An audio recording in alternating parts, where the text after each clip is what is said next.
there's no background music, right? Baby radical, get the ball, booyah, and only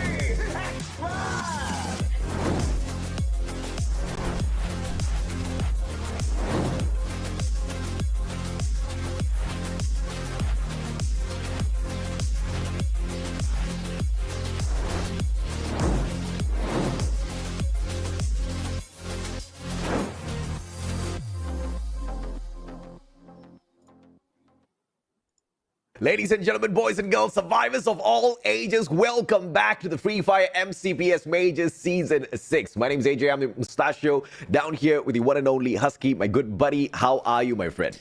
It's good to be back. It's season number 6, which means that this is our 3rd year anniversary in Free Fire. Can you believe it, AJ? It's been 3 years. It's lasted longer than any relationship I've been in, and I'm glad that I get to share this moment with you. Very, very excited because yesterday was Malaysia Day and we kicked off our major, and today is day 2. I look back at the points and I realized that our Filipino teams are doing a fantastic job to kick it off. I mean, we all know exactly what the Philippines is made of. True grit, right? They have shown us season after season. Teams like AV Radicals, they have shown us that they can get into multiple battles and walk away the champions. Really strong. But unfortunately, back in season 5, we also saw the downfall of AV Radicals. They did I would say pretty poorly in the grand finals. This time round, we're starting off a little bit hotter, not just AV Radicals. In fact, AV Radicals wasn't really performing yesterday at all, but the Philippines really rising up to the occasion. And I have AV Radicals to thank for that, right? Because they were the ones who inspired everyone, Husky. Yeah, we have Ilustrado Juegos, some of the old guards still around in first place. And we also had Visionaries, right? Which also has some of the old guards. It was just basically anxiety changing their names and adding some new people in second place. We've seen them as the group stage slayers for the past 2-3 seasons, and it's good that the competition is still going on strong. And as always, I'm always happy to see Sri Lanka teams being here, even though we only have one, but it's always great to include people from teams from other regions. So this is going to be a tournament format. We have the league stage for 2 weeks, 16 to 17, which will be this weekend, and next weekend on 23rd and 24th. And afterwards, we will have the grand finals with the top 12 teams on the 6th to 8th of October. And of course, they will be reshuffled. The groups will be thrown into shambles. And hopefully that gives some of the teams who are struggling a little bit of a foothold to just hop onto our grand finals. 12 teams will be taken. 6 will be dropped before we head on to the final 3 days of battle, where it will determine exactly which teams get sent on to the next stage. We have got the Free Fire World Series awaiting us, Husky. And that's the Holy Grail. If you win this whole thing, you win the major, you are going straight to the World Series. I believe second place, you go to the play-ins. We'll keep that for the future, but obviously you do want to skip kind of the whole process of playing from kind of this long qualifying league. But we take a look at the participating teams first. For Group A, with Access Esports, Expand, Freedom Rumble, Visionaries, Tactical Intex, and Tok Dalang. Of course, Groups B and C, you've got AV Radicals, Ilustrados Juegos, Farang, SL Riders from Sri Lanka, the only Sri Lankan squad. Team Badut, who did phenomenally well yesterday, representing Malaysia. AE Sports with a double booyah, but nothing much to show for it in terms of points. Who's next from the Philippines? Made a lot of noise, couldn't really climb up the leaderboard as much as they wanted. Team Toda, No Life, Gorilla X, Geek Fam, as well as D-Illusion. These are the 18 teams that entertained us yesterday. And I really like the new grouping, the new way that we are throwing these teams into the matches. We used to have A versus B, 2 back-to-back games, and then B versus C, yada, yada, yada. But now, match after match, we will see the changes in groups. So the teams do get to rest a little bit as well before they hop on it. And it also instills a little bit of that, sows a little bit of the chaos, right? The teams are constantly having to adapt to the opponents. You don't get to kind of have one bad game and instantly readjust to face off against the same team. It's always going to be shuffling around. And the best part about the end of this journey, if you go to FFWS, is that the format this year is just so enticing because it's the same as FFSI, right? We got so many more play days, and I'm pretty sure the teams would want to be there. That is most definitely true, but all of the players, of course, they're hustling for the grand finals. But if they do falter, they still walk away with something as usual. Garena Free Fire is absolutely kind when it comes to the league stage prize pool. Of course, getting the top 3 places will get you the most amount of money. The 4th spot does get the equal amount as the 3rd place as well. 700 USD for those who place 5th and 6th, 675 for those who place 7th and 8th, 550 all the way from 9th down to 12th. 500 USD for 13th and 14th, and like I said, everybody walks away with something. So the consolation prize, 425 US dollars, I'll take that any day. And that's what's keeping all these teams and players consistently returning to Free Fire. And we've been seeing a surge of new names and organizations joining as well. And even for a lot of these players who don't have a proper org to fall back to, they just come together, form a team, and compete. And they ended up getting picked up by by organizations down the road. But we also have to look at the rules that govern Free Fire in the competitive ecosystem. When it comes to placement points, if you get the Booyah, it's 12 points. You get 2nd place, it's 9 points, and you minus 1 point for every single position after that, down to 0 points for 11th and 12th place. And also, every elimination gives you a point. And we saw this is exactly how some of the teams managed to climb up yesterday. Teams like Axis Esports were heavily dependent on the elimination points, picking up a total of 30 from yesterday, which was the most throughout the whole day. And you do have teams like AE Sports who were really focusing on just purely those placement points, but they could not do anything better than the 5th spot that they had because their eliminations just were not up to par with some of the other squads. So this is that balance that we really want to be looking out for as we traverse through all 5 maps today, as well as that one random one that we get to wrap the day up. This is what we call the best case scenario. When we found out that Kalahari was removed from the competitive pool, all of us were heartbroken, especially for me, but I'm glad to see it. Now we get to play all 5 of the maps, starting from Bermuda, followed by Purgatory, and then Kalahari, Alpine, and ending with Xterra on map 5. And we spin the wheel to find out which map gets the second chance for the day. Yeah, absolutely, man. I was equally as heartbroken initially with the introduction of Alpine, and then I thought Kalahari was just going to be that old map that everybody forgets about because it was just so torturous to deal with the combat on that map for the players. But thankfully, after the introduction of Nextera, we now have a format that allows us to really enjoy each and every single one of these maps, and they have made a difference, a huge difference for the teams out there, which is not a good sign, Husky, because we've seen the world stage, personally, both of us, and we see that the teams over there have got full mastery over each and every single map. The only things that make the difference between who stays at the bottom, who climbs up to the top, is those gunfights. So if we're going to have teams who are good some places, bad in some others, the server is not going to be able to push as far as it really wants to.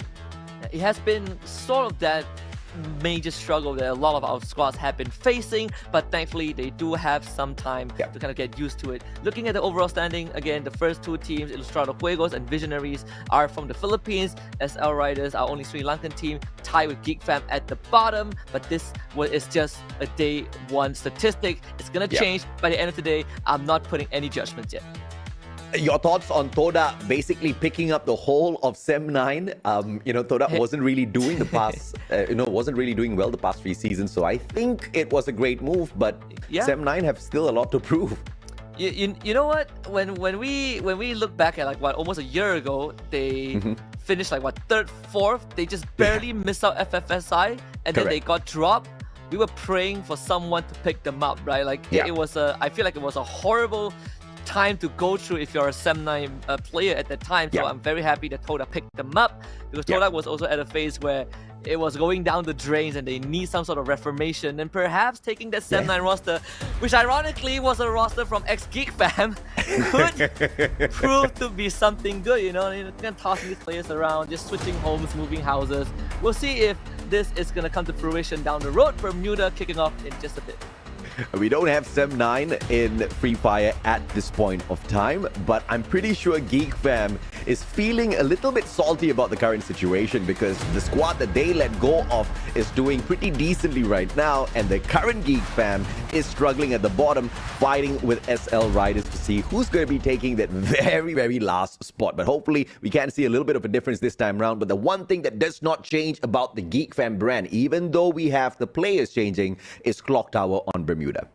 Yeah, and that has always been their stronghold. No teams at this point of time has dared to contest Geek Fam at Clock Tower, and every team that has tried has failed. In this case, we're gonna start out with some very early skirmish already. AE taking on NFE, and we see some minor trades showing up. I believe AE did ended up losing a member, so first blood goes over to No Life. There's a three-way confusion here. No Life, who's next, as well as AE, looking for the exact same spot, trying to split away at the very final second, throws them into ultimate chaos. Even Toda on the opposite side, waiting for a couple of free shots here. 4Eyes going to be the final player on the side of Team Badut. What a terrible start for the Clowns, because yesterday was a phenomenal day. Hopefully 4Eyes can get away in the nick of time, bring his team members right back in here and find a reset for themselves. In the meantime, it is going to be SL Riders, the Sri Lankan squad, taking on Team Toda. This is the ex-Sem9, ex-Geek Fam, and they're doing pretty decently. Yeah, the best part is that they still maintain the two core members, right, from like more than a year ago, which was Fikri and Raja in this case. But SLR, they've already lost two of their members. Tilesh unfortunately ends up going down. Raja easily finding that shot. So Toda might be looking for a easy 3 points at the start of the game. Let's see if or not they can pull that away. SL Riders will continue to be tortured. Tashila has that opportunity to get away, bring the rest of the team members right back into the fray and try to play for a couple of more points so that they can break away from the final spot. I mean, it was a great final round for Sri Lanka yesterday, but all they managed to do was equalize with Geek Fam down at the bottom with 22 points. So although it was better than the rest of the three matches, it just wasn't good enough. I'm looking forward to a little bit of a better performance from Tashila and squad today. Yesterday, the engagements, it just looked like they were a little bit too nervous to get into gunfights. Yeah. Last time we saw Sri Lanka was like, what, almost a year ago, if I remember correctly. And honestly, at that time, you know, it was a bit sad that the fifth major, they were not around. But we always wanted them to kind of just make their own moves, right? Play their own game, bring their flair. And I'm very excited to see, you know, we have a representative again. DL, on the other hand, D-Illusion finding the initial first blood. Raz actually didn't even end up going down, so just patches himself back up. See if or not Tashila can get away here as AE Sports spots her outside in the open ground. P90 is going to help him get a knock, but the trade out from that AC-80. Razik with the final shot. AE Sports gain an extra point, but they have to pick Adam right back up before they bring that revival through from Kota Tua. Should be able to squeeze through Cape Town, find quick loots before finding the next circle. Meanwhile, NFE, No Life, still can't get themselves out of trouble, as who's next is going to be their opponent. Shinon is going to be down, but Tres will find an easy knock onto Riz to kind of even the battlefield. The glue wall melters are being tossed in abundance, and Tres exposed in the open. Fikri will find Shinon down again as he just got picked back up, but Tres was able to sneak into the corner. Not for long though, as NFE continues to push on forward. Fikri finding the knock onto Tres, as Let's Go is going to be the last man alive, and unfortunately, you have 4 members of No Life chasing after you, and this is going to be the final stand for Let's Go. Fikri will look for the finisher, should be able to find it, no problem. Who's next is out. Yep, and No Life has managed to find themselves a little bit of a lifeline here at Mars Electric. Once again, the three-way early drop seems to have ended up on their side. They pick up 5 elimination points, and they have to re-loot, though, before they get into another skirmish. In the meantime, AE Sports trying their best to get away from Toda, and Adam just doesn't stand a chance. Razik holding on with the AC-80, but 3 players flanking him at the same time. Mini Uzi in hand as well, but low on HP. Fikri puts the final bullet through Razik, through the glue wall as well. You gotta love what that sniper can do. Actually, the fact that we're seeing, like, remember when we look back at, what was it, the anniversary celebration for Free Fire, when we all have all these fun matches, and we were just, you know, hyping up Tatsuya. Well, it's very great to see that teams are actually putting him to good use, right? There have been some changes since then. Kyrie actually being the last person still alive brings Jin back, so AE will still be in this game. Speaking of Kyrie, Nairi is one of the meta characters you definitely want to use this time around. He got a buff recently. So last time he used to restore about 50% durability. This time, if you deploy your glue walls, he gives you 250 durability each single second. And that's only, of course, whenever those glue walls take any bit of damage out in the open. But what makes this skill OP this time around is it helps you recover your HP as well. So as long as you're within a 5-meter radius, you and your allies recover 20 HP up to a max of 40 for each glue wall. So we can expect tons of glue walls out there later, Husky. Glue wall melters, that's a quicker solution to deal with it. We have... That's true. It's still better than the time turner. Let's be very honest with that. I prefer to deal with glue wall. I would deal with glue wall any day.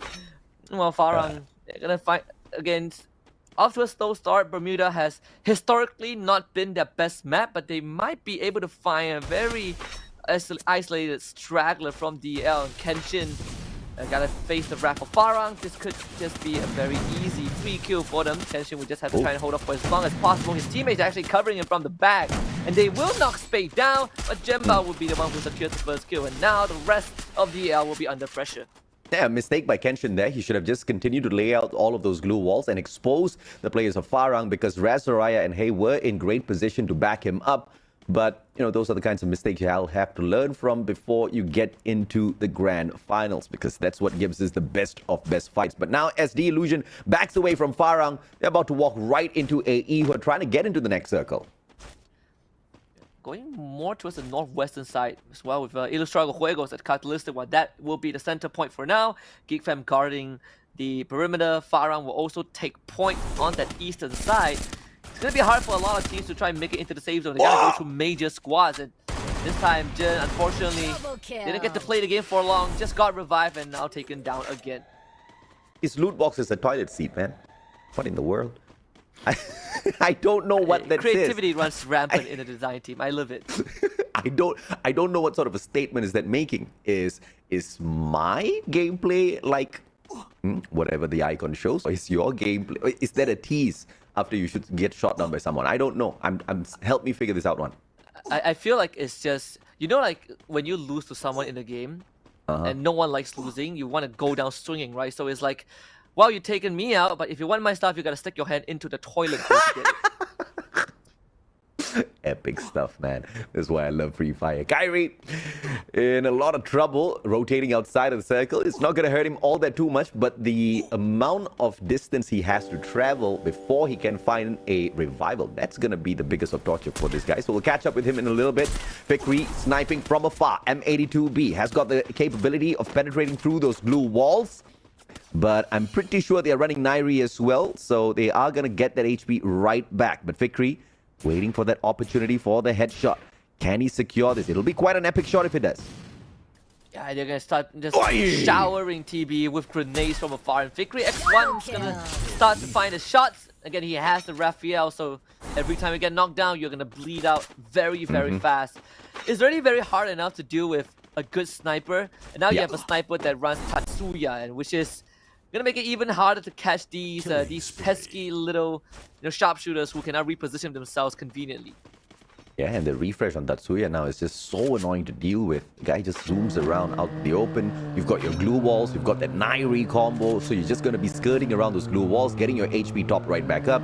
So if the player is really good mechanically, he is going to be quite tanky out there on the battlefield, thanks to the new meta and the combination of all of these superpowers, right? But Team Badut, it's good to see that they've managed that recovery. 4Eyes did get taken out when he was attempting that recovery, but all three players who were down early are right back in it. Let's see what they can do for their friend. As the Illusion now just hanging on with Soraya as well as that Bison. Look, he will be unlucky if he meets this, and he just walks straight into that Bison spray. Soraya gets one extra point. Yeah, and I thought Flank would go with him because there is a buy point with Soraya. Yeah, he camped long enough and it did pay off, and unfortunately for TB, they decided, well, since we didn't double up, we're not going to have a good chance if you go in one by one. Meanwhile, Jans though, he is also in a very rough spot. Just completely swarmed by no life. Fikri will find an easy kill. That's the 7th point for them. No life, still looking for a little bit of a lifeline in here, and through the 7 elimination points thus far, they are off to a fantastic start. Yesterday, they finished 3rd from bottom, so I wouldn't say that was the greatest of starts, but today, they're really putting on a fantastic show. Let's see exactly how far they can continue to push this for themselves. In the meantime, Team Farang just got into that circle alongside Toda as well on the opposite side of things. And still heavy numbers here as we make our way towards the right-hand side of Graveyard. It's going to be a very tough area to go through. Farang only has one way in, and they can get intercepted by No Life if No Life sees them. But for Farang, I feel like at one point you have to just keep on fighting, right? There's not much time and space for them to kind of recover. You have No Life to worry about. You have Ilustrado Juegos right in front of you. Toda is coming in from the southern side. But the main point of contention right now is going to be near Shipyard, where multiple teams have to pass through. Okay, up on top, no life circle, Gorilla Axe opportunity, and Mac 10 sprays will get down onto the ground. Ken Shinraz nowhere close to back him up. So one quick hit and a getaway from Dynamo as well to catch up with the rest of his team members, but no life here. Just trying to catch Frieza off guard up on top. He is the only one, so 4v1 Frieza in a lot of trouble. Dynamo's not going to be sticking by. He tries to give him a little bit of backup though, but it's going to be a very tough fight. No life, continuing the onslaught. Nice one more one. kills. Unfortunately, it's going to be Yan that shoots him out of the sky. Riz ends up going down, and no life now has multiple teams to deal with. A lot of businesses on their hand. Maybe they want to sit this out a little bit and let the fight play out on the other side, because you can see there are multiple teams showing up at this area. LA just dropped back, just parachute into 3 members of No Life. That could be a free point if NFE will find it. GRX, they did lose God Frieza, so they're also taking a backseat for now. No Life losing Big Green, but he's going to be picked back up, no problem. Great strategy by Gorilla X earlier on God Frieza as well, baiting those players out. Great glue wall placement, forced him to jump out in the open. And the player on the right trying to back him up managed to get that knock. So fantastic trade back for Frieza's life. But the question is, can they get to one of those vending machines to purchase him right back? They do have the money. In the meantime, Farang trying to spot out Ken from the side of No Life as well. There's no angles to work around with yet. The circle now favoring AV Radicals, who are in the circle, and best yet has one of the only 2 compounds available. See the Kenshin, he's just gonna come back. Sorry, I brought him back, but there's not much space for him to kind of drop on, and he ends up dropping into the vicinity of Geek Fam, so we can expect him to go down. Toda running into Illustrator Suegos with Farang just shooting both of them from afar, and what a shot from Fikri. A literal drive-by on the egg lock. That's an easy kill for Toda to find the 7th point. And Victory as lethal as ever through those snipes, needs to back away. Zentro gone! 34 HP, survives that shot and drops Brent to you as well. Shank shows up, Illustrados Huego, and a grenade out of nowhere. McRory strikes once again. Brent traded out. McRory gets Raja out of the equation as well. Traps and Zen all left here for the side of Toda. Man, with Murari literally saved Shang, and Shang pays it back tenfold. Toda gets wiped out, and Zen is the only one left alive. But Farang will now try and come and pick up the pieces. Genbao looks for the Shang and gets that freebie for himself. Farang will be the one who has the last laugh at this point. But Illustrados Juegos, they still have McRory left alive, and McRory is on the run. Yeah, surgical strike, just finding that opportunity, third party, and Farang walks away with the extra bit of points. On their left, they've got Geek Fam. They do have the opportunity to hop onto the highest ground and set up the defense there. But Geek Fam's looking to do the exact same thing. That is where the next circle is leading them to. Ritus grows up from afar. Sharp shooter. This is one of the best ARs you can have on your side, but Hazik has got the exact same gun. Just needs to be a tad bit careful. McRory hiding away from all of this action. Charge Buster, open ground. He's going to be in trouble if he doesn't whip out another gun. Farang does have the high ground also. Geek Fam, they're not going to be in a comfortable spot. The cluster is getting shown. The Alvaro helping out a little bit, but Genbao has already found Ken's. That's going to thin out the numbers of Geek Fam and Farang. Once they smell blood, they're going to go straight for it. The blue zone also pressuring both of them. So much clusters being shown now. It's trading back and forth, but the numbers still favor Farang at this point. It's going to get even now thanks to Hazik with the Trogon. Genbao ends up dropping as well, so Spade and Fire's got to pick up the pace to try and eliminate Geek Fam. Deathwood gets picked back up. Genbao, he can sit this one out, no problem. His teammates got this under control, and Geek Fam, they might not be able to overcome Farang, and it will be the case. Farang wipes them out for the 9th point. Out in the 5th spot, and Farang has been able to make a full recovery here. As part of the final 4, they need to just move a little bit to get into this next circle, but AV Radicals are the first ones there. Farang do have the high ground advantage as they try to approach this next circle as well. Zen only the final survivor for the side of Toda, as No Life circles in from the right-hand side. Now No Life has got a fantastic opportunity for approach to be the third party, just like Farang earlier. Good glue off from Raymir to block the clusters. AV Radicals, they will have some space to work with thanks to the cover that they have. In fact, Remiel, he's going to take point in the center of the circle first. So if Farang wants to walk in, they got to go through them, and Fires actually finds Ken through the glue wall of all things. And NFE, they got to somehow put down that bulwark to get through, but Fires tracks the second member. Husky also getting shot down, and Fikri, he's going to be the next in his process. NFE just doesn't have space to work with. Fires just single-handedly dismantling No Life, and they are gone. AB Radicals just working with Farang to put no life out of the equation, and now they finally do battle. Ramiel shuts down Jemba from afar, and this flank is doing them well, and AB Radicals only have 3 players make that one, as Ramiel's the final one left in here. No grenades to work around with 17 med kits, but barely any glue walls on him. Ramiel going up against 3 players from the side of Farang, and this is going to be a great opportunity, and then Snipe puts one down. Can he get yet another for himself as well? The flank comes through. Trogon to put Ramiel down, but the Orion undoes that. Ramiel gotta pull out some miracles to outplay this. Orion again used just to buy a bit of time. Can he find the right position? He can't just move with the Trogon in his face to take him down. Now Zen doing everything he can in his being to take advantage of this opportunity, but unfortunately Farang still has the whole team alive, and Zen he will have to just surrender himself. There's no way Kodak wins this, and Farang with the booyah and 15 kills to kick off day 2.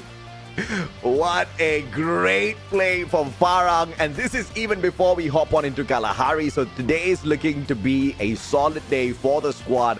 Great strategy, everything went their way, and even luck was on their side for the third party. The rotations, the positions that they were holding on to, everything just seemed to play out to their own advantage. Even that final high ground, Farang was already moving towards there, and that's exactly where the circle brought in, and it dragged GeekFam towards them. Unfortunately, GeekFam could not survive that, and just when AB Radicals thought they could outdo Farang, No Life being the third party in there, got the ones who got the biggest of surprise as both those teams turned on them.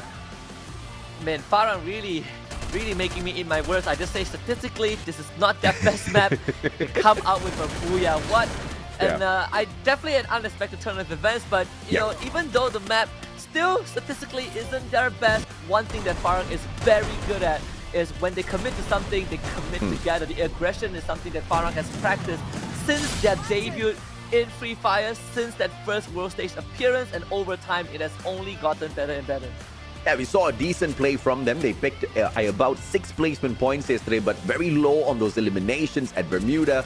But this is such a different game, right? Like you said, 15 eliminations, 12 points from the Booyah as well. They are super stacked, and they are on the way to perhaps create their own record here at Season 6. But once again, we're not even at Kalahari yet, where you can anticipate Farang once again in that final circle.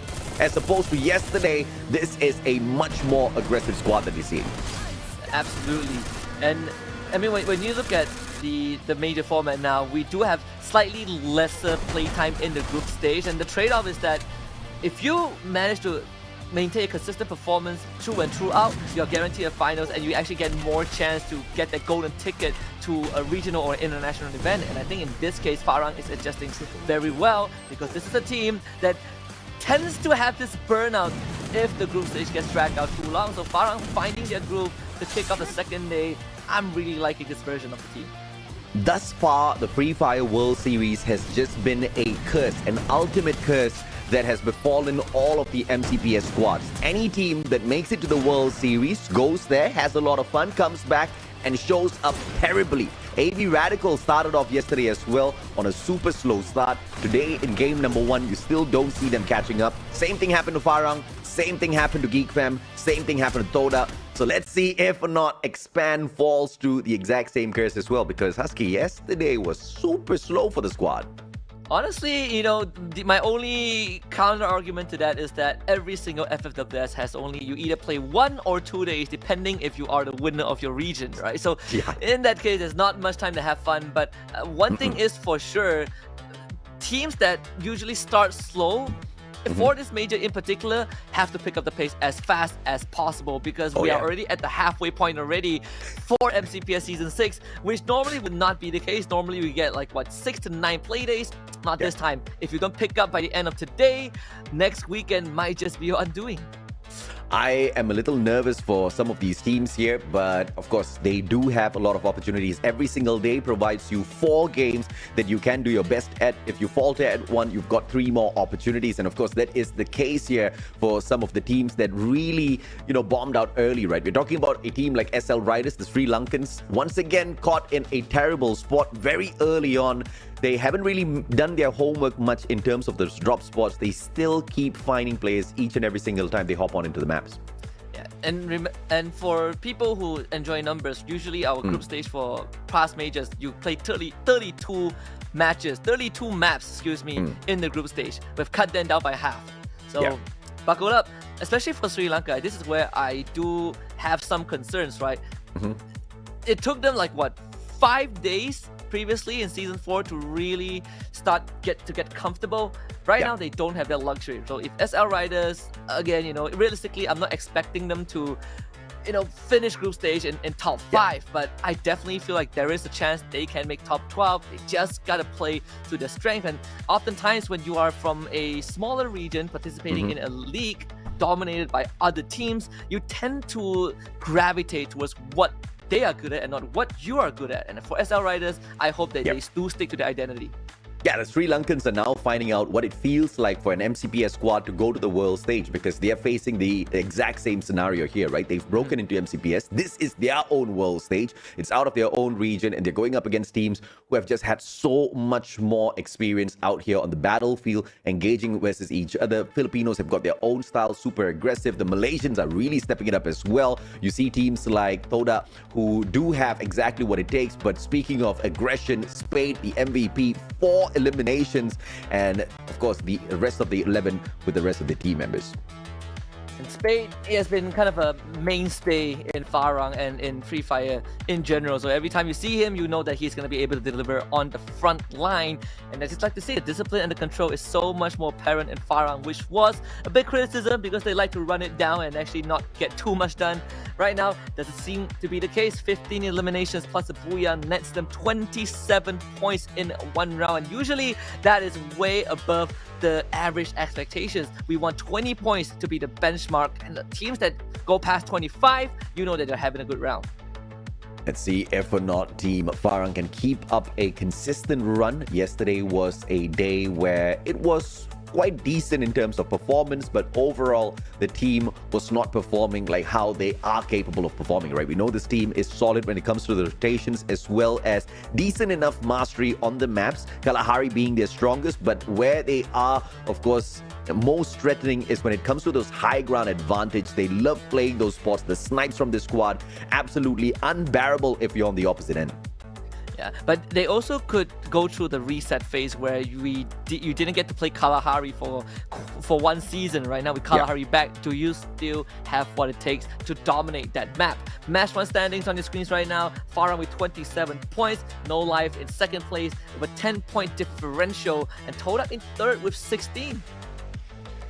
This is a very interesting table because you see Team Badut, you see Team AV Radicals down here towards the mid of the table with very little engagement on the battlefield and really not getting those numbers on their side. Ilustrados Juegos still managed to get into that final circle, so this is still a decent round for them to fight or to keep that #1 spot on their side. But if teams like AV Radicals wants to break away from the mid side of the table, if teams like Badut want to stay at the top 3 as the threatening teams, they can't let this happen to them once again. Absolutely not. Again, 3 more games for these teams to play today. And at the same time, right, while the major is happening, while we are talking about the incoming FFWS in 2 months, for people who have followed Free Fire news, you might have noticed that Free Fire is back in India. So we are getting more and more regions back onto the competitive stage, and it's only a matter of time we have that population go up. We get more and more professional teams investing. And for me, South Asia, India and South Asia as a region in general is one of the most passionate regions I have seen in the Asian region. And every time the investment pours in, regardless of what game title, you know that those people are going to go all out. So if we want to prove something, we got to have a solid performance in the major, on the world stage, and perhaps when India joins us on the endeavor, we're going to have a better competitive scene.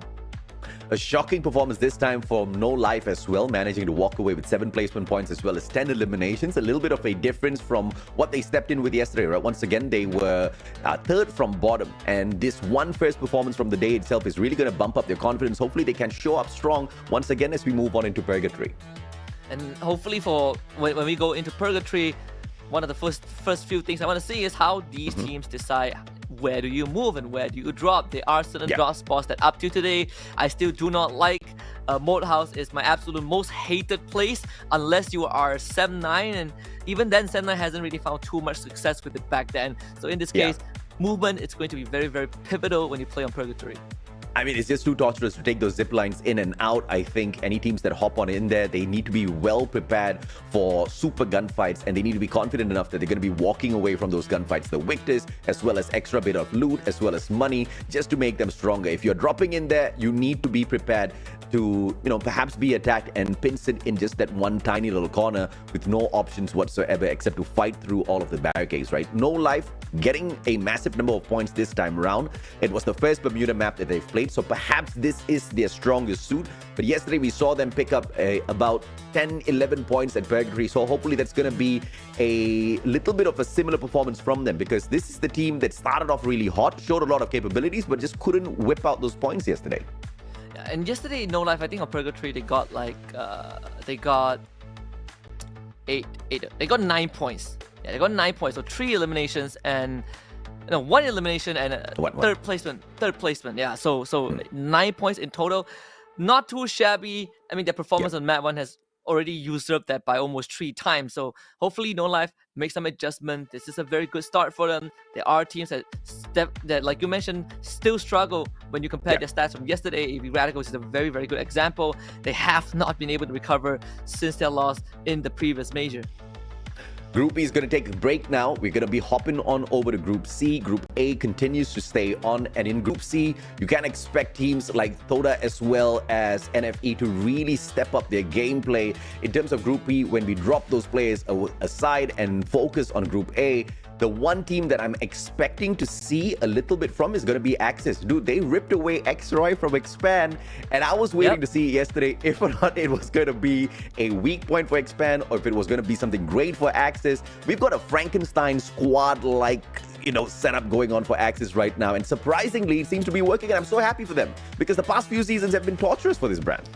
Yeah, and most importantly, you have Exac at the helm as well, right? This guy dominated Season 1, had a pretty good Season 2, and afterwards fell into obscurity. Went to, I think he played with Todak. That one completely did not work out for him. He has been team hopping. He was like a nomad, like a forgotten relic even. And at one point, he was considered one of the best sniper players. And I feel like a lot of people have overlooked him because he didn't produce results for the past almost 2 years. It's good to see that, like you say, this Frankenstein kind of squad, Exac, Mano 4, Phoenix, and X-Roy. It could not have been scrappier than that, but they're in a pretty decent spot, right? End of day one, they were placed in 4th place, and they were only 9 points away from first.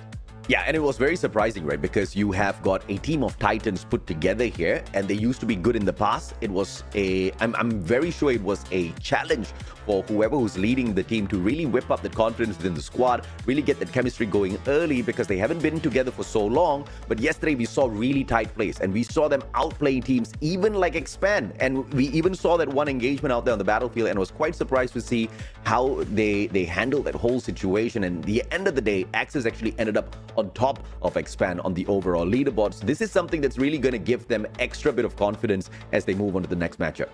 Yeah, the craziest part was that 2 out of the 4 players on the team of Axis took a full season break. They both stopped at Season 4 of the MCPS Major, right? One, Exac, he stopped after Toda, who completely just went down the drain. Mano 4 didn't even get a chance to play because 7-9 let go of the roster. Phoenix was playing with Tactical Intex, finished 4th place in Season 5, so to see these 4 together is probably the unlikeliest of roster. Kind of feels like a fever dream at one point, but I'm excited to see if they can keep that performance up to date.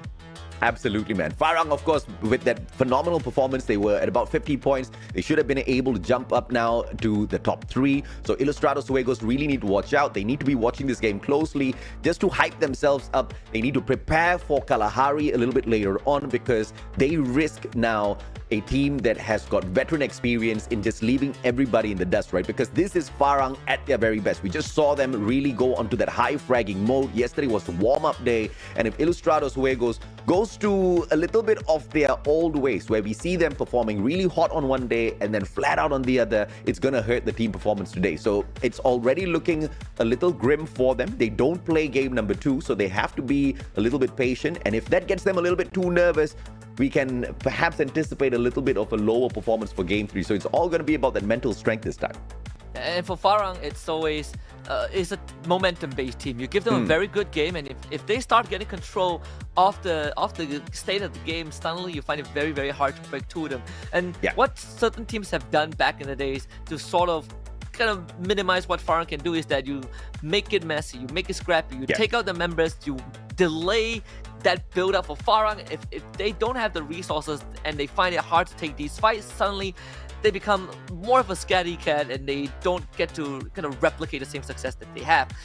Easier said than done though. There's a couple of teams that are very momentum based. Expand is also one of them, and a big part of that was having X-Ray on the team, who is now with Axis. I'm looking forward to seeing Visionary step it up again. Yesterday was quite an interesting day. I was not expecting a lot from them at all.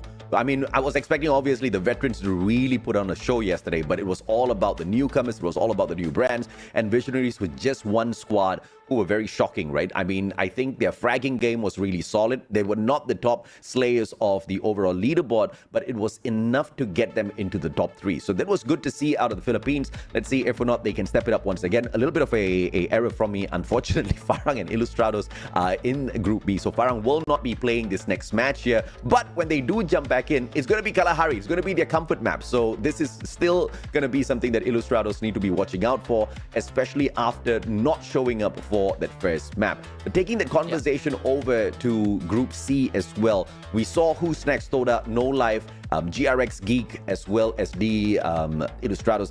The Illusions, right? The surprising thing here was Gorilla X yesterday was so much more impressive in terms of gunfight in comparison to today. And that is, under the pretenses that yesterday they actually didn't play the first map, right? If I remember correctly, they didn't play in Bermuda. So their first map was Purgatory, and they actually got a booyah with 12 eliminations. So also an impressive 24 points, but that was majority of the points that they got on that day. Out of 4 maps, they got 24 points, and afterwards it was like what, 3 points, 3 points, and 1 point. So finished 32. Put that into perspective, I feel like GRX still has a lot to be desired. This map was definitely not reflective of what they're capable of, and they gotta again speed things up a little bit, start getting get a better rounds in, finish top 6, get 4 or 5 eliminations along the way.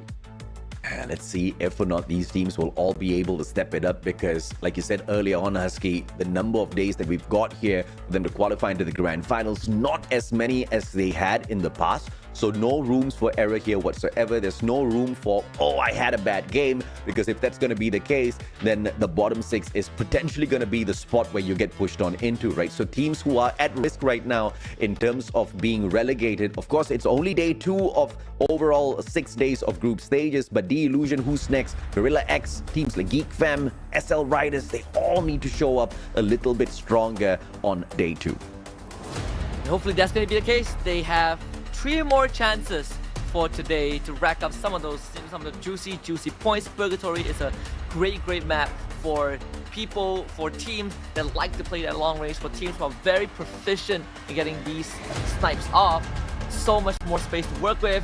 Gotta get that vehicle and keep track of where the circle goes, because every time if it includes one of these fishing huts, a lot of teams tend to get stuck and ended up losing out the round because they have nowhere else to go. Yeah, Purgatory is just that kind of map that gives you so much of the open space. You need to be picking up those vehicles as well if you want to be rotating pretty decently. But before you get into those vehicles, the collection of glue walls is going to be absolutely important. We've seen so many players stranded out in the open and the vehicles turning against them. But of course, such a big map will also slow down the pace of engagements. Hopefully, I don't want to see early skirmishes, because the later parts of the match will give us even better fights once everybody's truly prepared for them. The fact that we are going to see Expand in action after a bit of, I wanted to say a bit of a shuffle, but it's not really a shuffle. They played with Zuez before, just not as much. We've seen him in a couple of games, high and low profiles alike. And to be very fair, last time we saw him, he was playing at FFSI, but it was at that point, X-Men really had no chance of making any progress. So it's not the best indicator of how much he can do, but this is fair play on the second day. So perhaps Expand can make use and show us more what Zeus can do. Let's see if or not Tactical Intex can work their way around and out of this sticky situation. Adam's gonna get caught in between two players, gets put down by Redface. His red in the face because he thought he could overextend and get yet another for his squad. Now a 1-for-1 trade between AE and Tactical Intex. Zapnu just a little bit too far away, but in the perfect position to pull that flank if at all his two team members get attacked. If you can win that 1v1, then they will effectively put AE in kind of a chokehold with this pincer move. But it depends on whether he makes it happen though. Razik will spot him already, so AE can easily turn their attention back into the building to try and flush out this lone member from ITX, and he's under massive pressure as well. Razik runs at him, the Lua goes down, and Jun will easily finish him off from the side. But Jun now comes under fire. 2-3 tries to rush him, they both will trade, but AE now will have the advantage in terms of numbers. Good recovery as Zen gets brought right back up, finds that patch on himself as well. Red face backing away. No one HP. Razik! Oh, the AUG almost got the job done.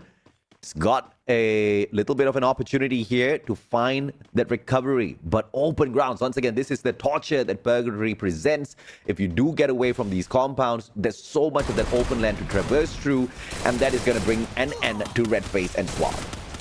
ITX gotta attack that fate. Unfortunately, they didn't even get they got a single point, I believe, but that is the extent of it. So unfortunately for ITX, they're gonna be out. And on your screens right now, the giveaway code, as always, in a true Free Fire tradition, there's always giveaways for people who tune in. And this time we have the futuristic Scar plus MP40 weapon loot crate. So key that in and redeem your skin. He's going to be holding on to this site for sure. Vending machines here so they can purchase all of those upgrades for the helmet and armor as they wait for the next battle. They don't want to be leaving Lumber Mill just yet, as they're not too sure where this next circle is going to be leading them. But we will find out in a couple of seconds. This revival spot at Lumber Mill gives them a great big advantage when it comes to sustaining some of these dragged out battles. And if things do go south, they still do have a opportunity, actually two opportunities, to one, buy them back, or to use that free revival.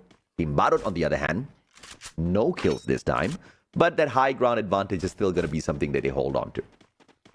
Oh, absolutely. Farang. And just now already getting 3 kills off screen. And they have control of the high tier loot zone. So Farang already off to a great start. Well equipped with enough utilities to work with. So they feel very comfortable just moving away from Quarry and start to seek for that circle, which is very near them. Blue zone drop, very rare for Farang, but I like this. It's going to get them prepared for some of these heavy firepower battles against some of these other teams. And we saw how hot they started the day off. So you are looking at the aggressive version of Farang for sure. I would love to see what this engagement is like later on. And in terms of what we get out there from these squads, let's see if or not Expand can also circle around quick enough to catch up with each other, because a little bit too spread up apart there, and we've seen this turn against them one too many times in the past. It also depends on where Farang decides to go. They are going to chill in Marble Works for now, and this circle most likely, there's a high chance this circle will not include the island on the western side, but for Farang, they're not too worried. Freedom Rumble on one side, Expand on the other, so it's not really the easiest path to go through. And speaking about FRU, they are going to be splitting up in a 2-2 formation for now, but there is a chance that TB ends up finding them.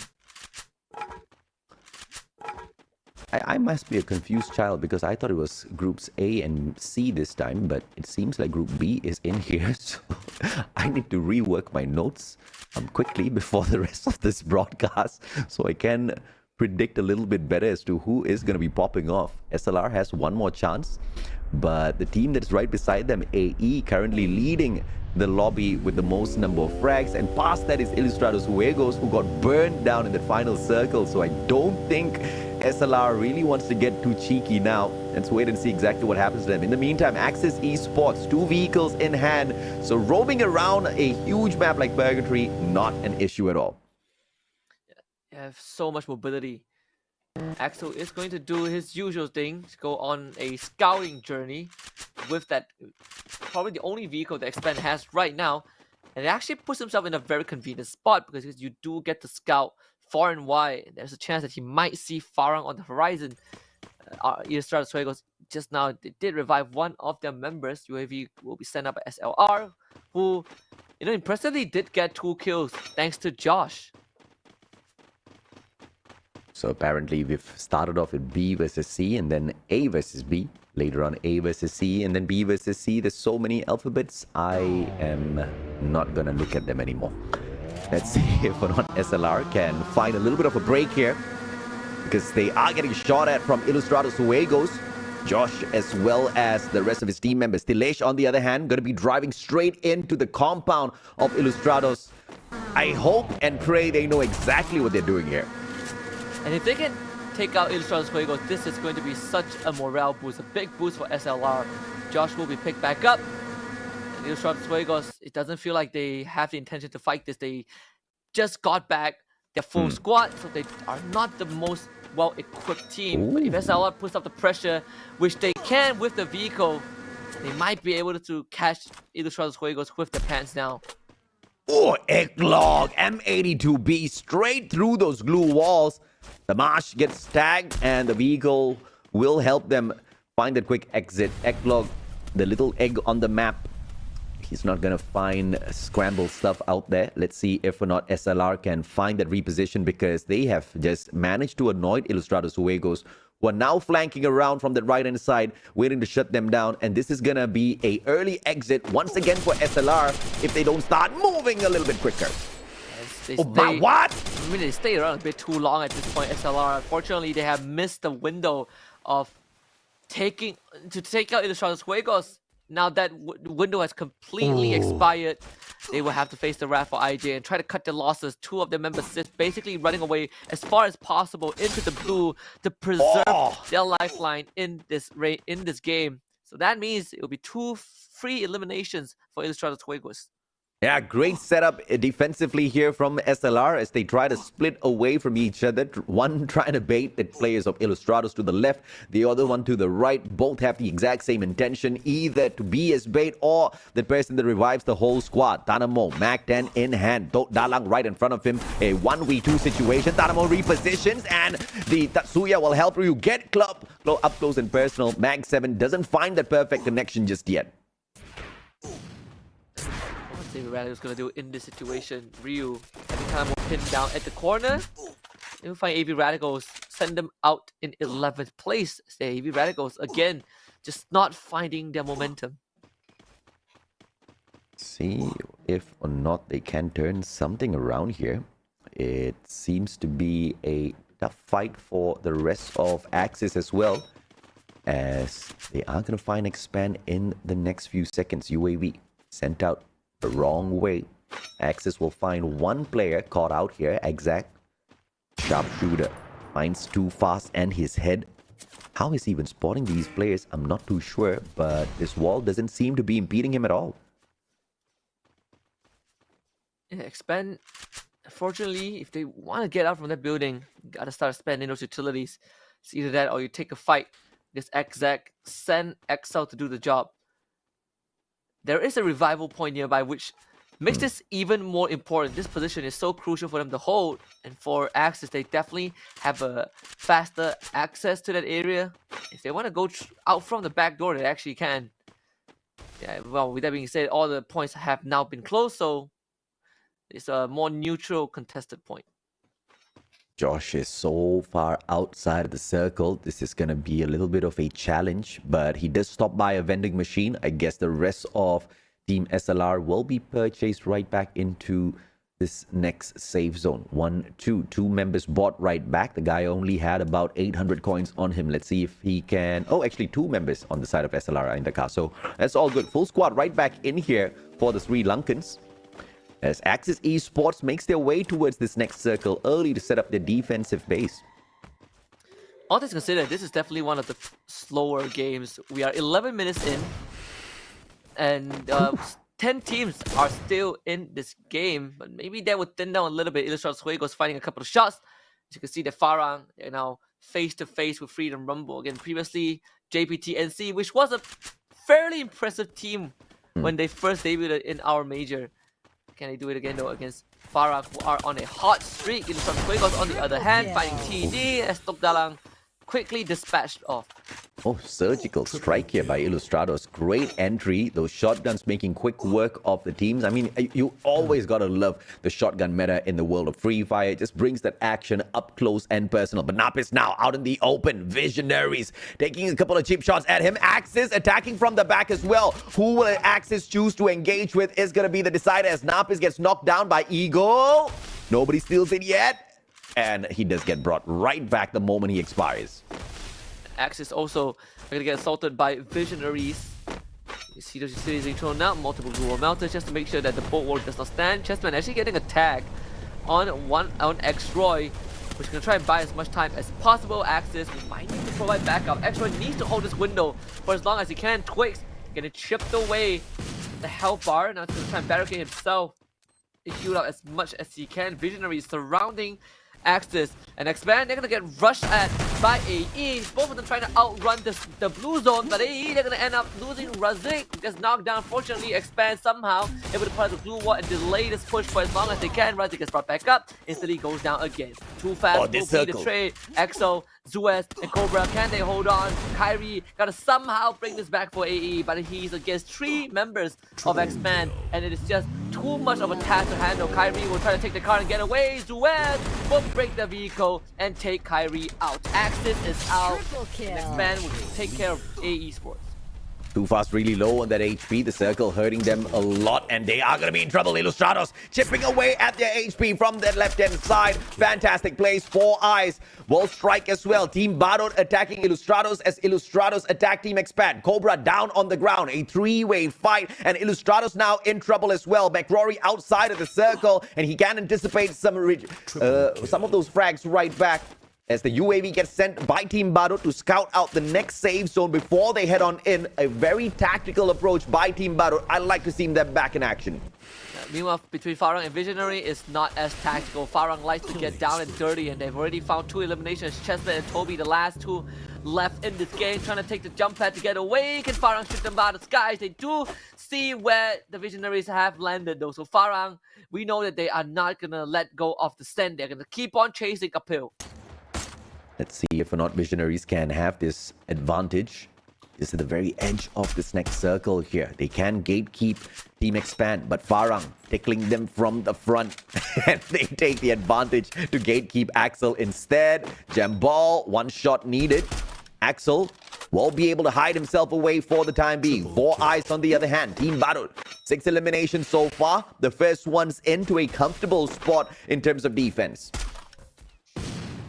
TB actually now have some room to work with, but for Visionaries, they are still being heavily pressured by Farang. Jimbao tries to look for Toby and actually finds him through the railing, and that makes the job so much easier with only Chessman being the last man left. Chessman actually finding Exo before he goes out. Man wants to go down swinging, and he has done more than enough.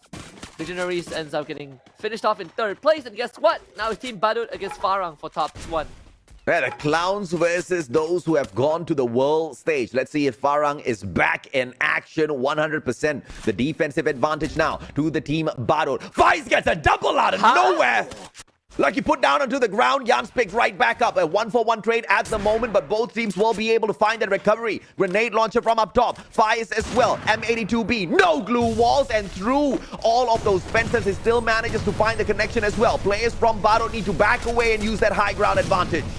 They just need to drag out a bit of time because Five will eventually have to move away. He will lose the advantage points as a result of that, making this a more even fight. But Team Badut, they're holding the fort pretty well. Farang can't find an opening to rush in just yet. They have to expend a lot of that blue wall. As long as Five doesn't get a cheeky shot, Team Badut should be able to have a chance. And now they will turn their attention onto Five to pressure him. So Five will gotta take some time to heal back up. The blue wall melters also making Farang a bit uncomfortable, staying out in the open for long periods of time. Jembao now running in with the help of the clusters. Yan somehow in the midst of things. Jembao gonna push towards the back. Five 4 eyes just will get treated back by Yan, but Jembao will find the finisher first. It's an even 3 versus 3. Farang full frontal assault.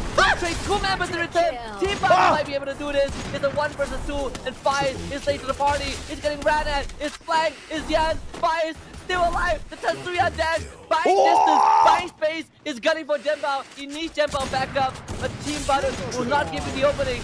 Yan gets knocked down. Nuki from one side. Flag from behind. Fires just couldn't hold on. And Team Badut shuts them down for the booyah. It was the Tatsuya dash that did it for me. Farang, one final dash, one final attempt to stay alive, but Badut outplayed them. A great attempt, fantastic performance to grab the booyah with a solid number of eliminations as well to stack up their numbers towards the top of the leaderboard. They were in the top 5 for sure, but now in a mad dash to catch up with Farang, who did take that number 1 spot earlier. Great play by Badut. But of course, Farang, with their own performance leading up to that final circle, are still going to be able to keep that number 1 spot safe in their hands. Now, the one thing that our team, our local teams have definitely been learning very well from the Filipinos is their celebration. Where we are more open now in showing appreciation to those who support us on this journey. But what a game do we have. Farang consistent as always. I believe they ended the match with 10 eliminations. It was definitely, a nail-biting final circle, but Team Badut did everything they needed to accomplish. They knew who to target and they knew how to hold on against the assault from Farang. I'm actually very curious as to who's the in-game leader or the coach of Team Badut, because it has been an exemplary play after exemplary play set out by Team Badut, not just today, but yesterday as well. Strategic approach to each and every single circle. You even saw that final approach towards their one final spot in terms of defensive plays, right? They saw that one compound, they wanted to take command of it, sending out the UAV, got them all the information, and the information was it's all clear. Risky maneuver, open grounds, but they were the first ones there. Nobody took pot shots against them, and that gave them the ultimate advantage. Farang on the slow rotation, looking for eliminations, especially in situations like this. That high ground advantage taken away from Visionaries, shutting down Expand at the very same maneuver as well, and that eventually put them at a disadvantage. And all Team Badut needed to do is to go even against Farah, because Fires, he was really struggling to find the angle to get the shot, right? I mean, Genbao had a very, very good flank to hit the back line, but the good trade from Luki prevented any further damage that Farah could do. And at the end, they were able to pick 2 of their members back up, making it a 3 versus 1, and Fires just couldn't do it on his own. I believe Farang's 2-match performance has outplayed their 4 games yesterday in terms of points. So great plays thus far from a one-time MCPS champion. Looking forward to seeing more consistent performances from them. But today, I think the Malaysians have really taken the challenge to heart, because they're not letting the Filipino squads anywhere near that number 1 spot. This is definitely a very slow start for both Ilustrados Juegos and Visionaries, right? The 2 teams that finished day 1 in first and second. Unfortunately, for today, they haven't been able to find that groove. Shut down very early on. Ilustrados Juegos, they put up some fight, some good fights, but it was not enough. Visionaries made it, into top 6, but their journey stops there. Unfortunately, when you're up against Farang, if you slip up even once, if Farang finds the momentum, it's very hard to recover from it. I do agree, man. I mean, Farang was absolutely phenomenal in terms of the approach towards the final circle. The one thing that stood in terms of a disadvantage against them was that they were on the open grounds, right? And we saw the final approach. The fences used really well by Team Badut, did not need to depend on the glue walls, which also means you're not going to have those glue wall melters work against them. Farang having to make that open ground approach towards Team Badut, on the other hand, needed to bring out a ton of them. But you saw the preliminary effort by Team Badut, laying out multiple glue wall melters out there just to show Farang that it doesn't really matter. You can bring it out, but you're not going to be able to sustain those defensive positions. And that really put a lot of pressure on Farang as well, I'm pretty sure. But it was a great engagement back and forth. The final play on the side of Farang, I've never seen Tatsuya dash that efficiently from one part of the map to the other. He got away from 3 players at the same time.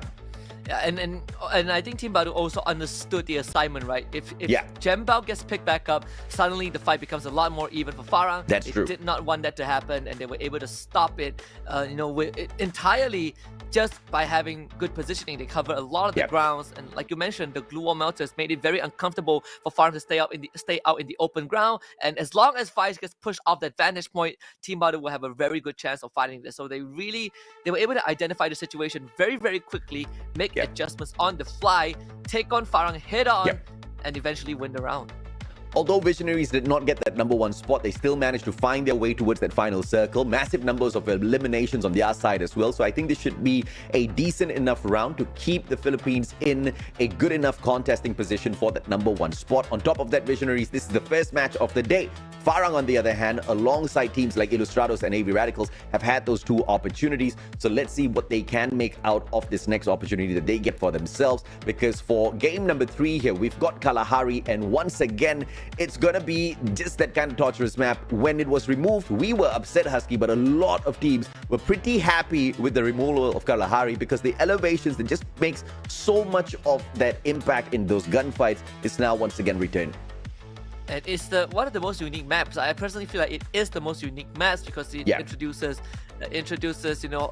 grappling guns for as a mechanic, right? It's just Yeah. so special. When you play on Kalahari, it's unlike any other map. But for game number 2 on Purgatory, we have Jans on the side of Team Badut as the MVP, getting 4 eliminations for his team, and overall able to hold the fort towards the very end, trading even with Farang holding the front even when the back line was exposed. He knew his assignment. I cannot let this front line crumble. 4 eliminations from Jan. Super solid performance from him once again. And I'm just in disbelief. What Team Badut has been able to bring into the competition thus far has been very, very impressive. Their gun skills, their gunfights have been super solid.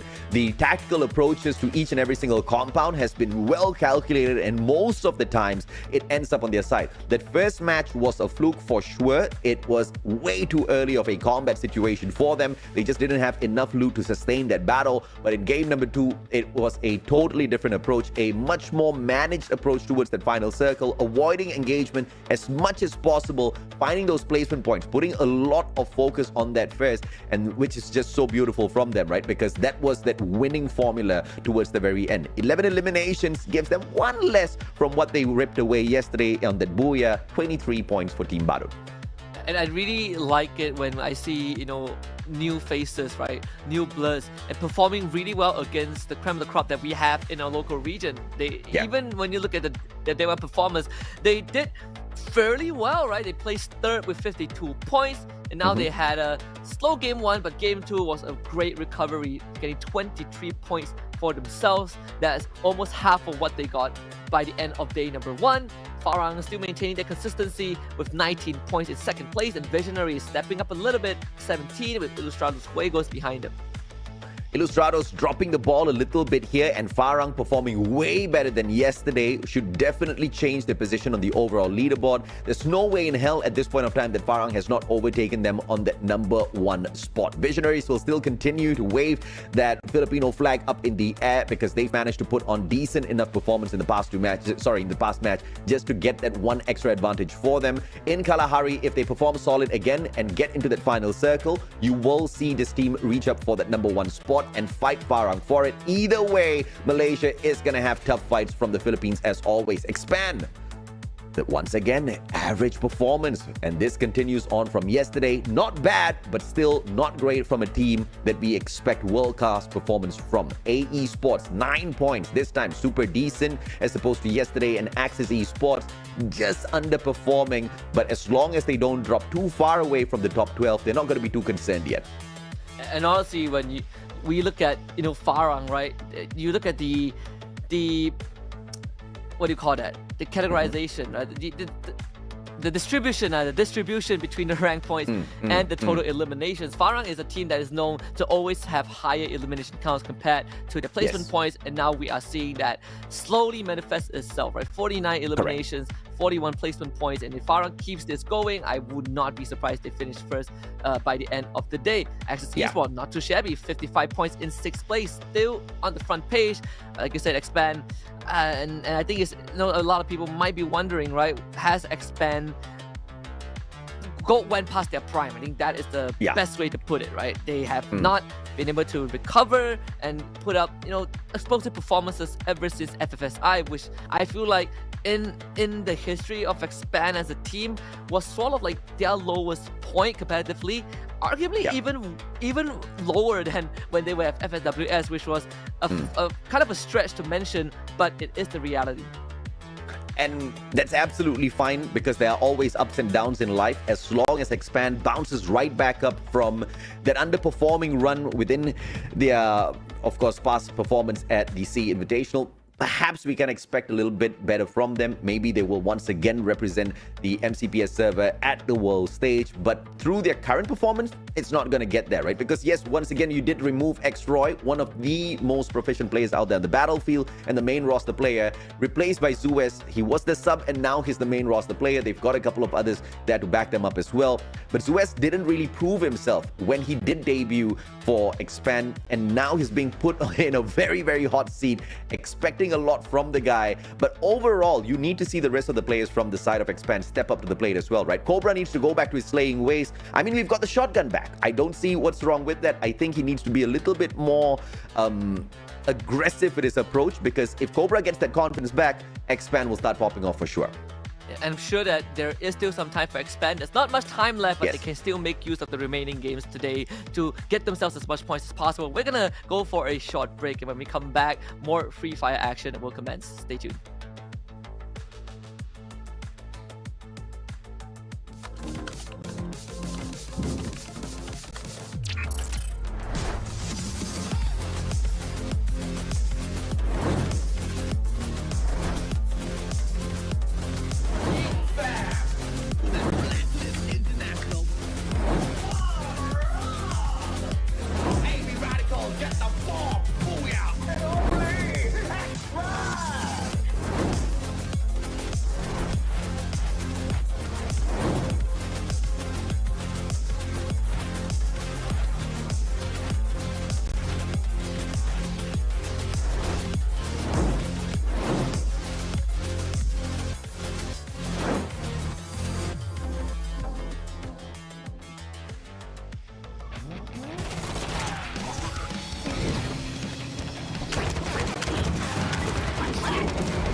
forget the form. Booyah! And only extra!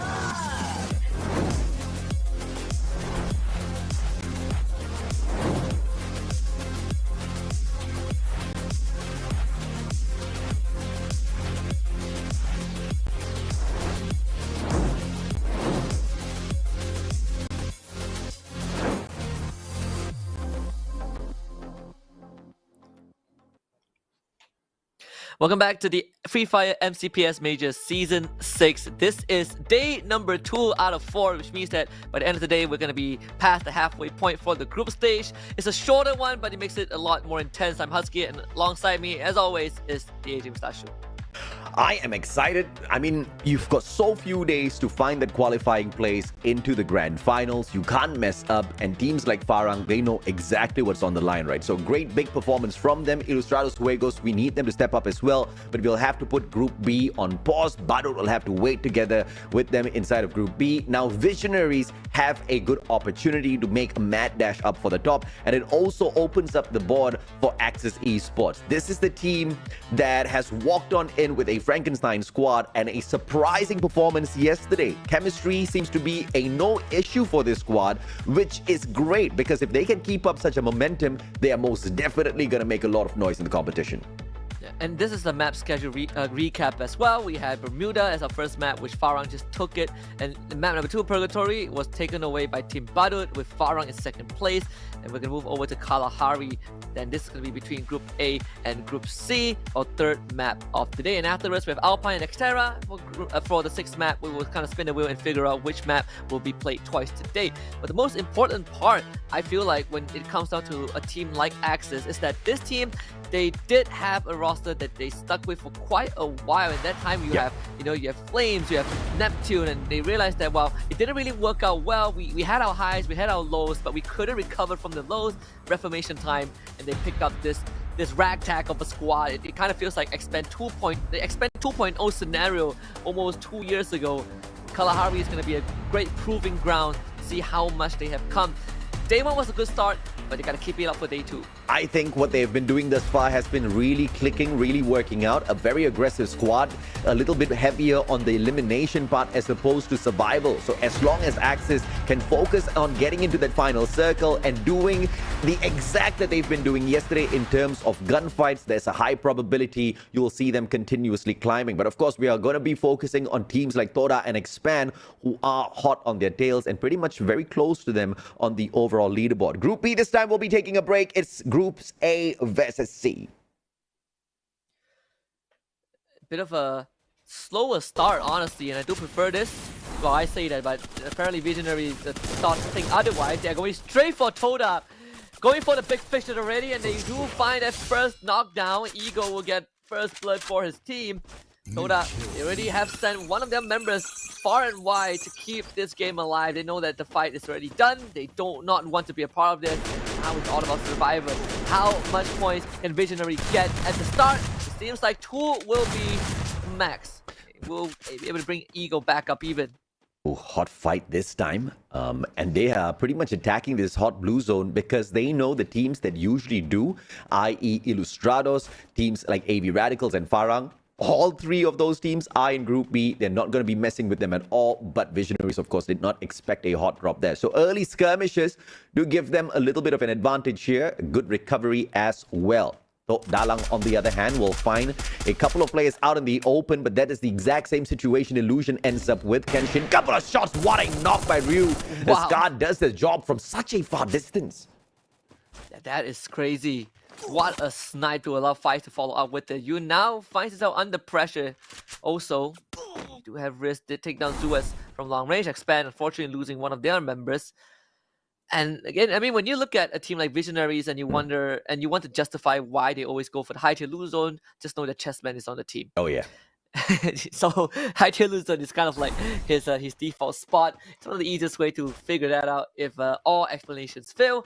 In this case, Toda, they still are looking to bring the rest of the team back. You can see that they are very much split up. You see one of the members on the map. The other one, not sure where he is, but definitely is very far away. So Zen, unfortunately, will have to play a bit slow because you have the Illusion members nearby. Oh, and he doesn't do that at all. does the exact opposite. No, he wants to run away. He didn't expect that. As quickly as he made that entrance, he's back out and in a defensive spot. And it doesn't look like Hay wants to pursue. Yeah, how many teams can shake off the rust for Kalahari is what I'm looking forward to seeing. Visionaries taking that marker on Surya. Surya has to run for his dear life.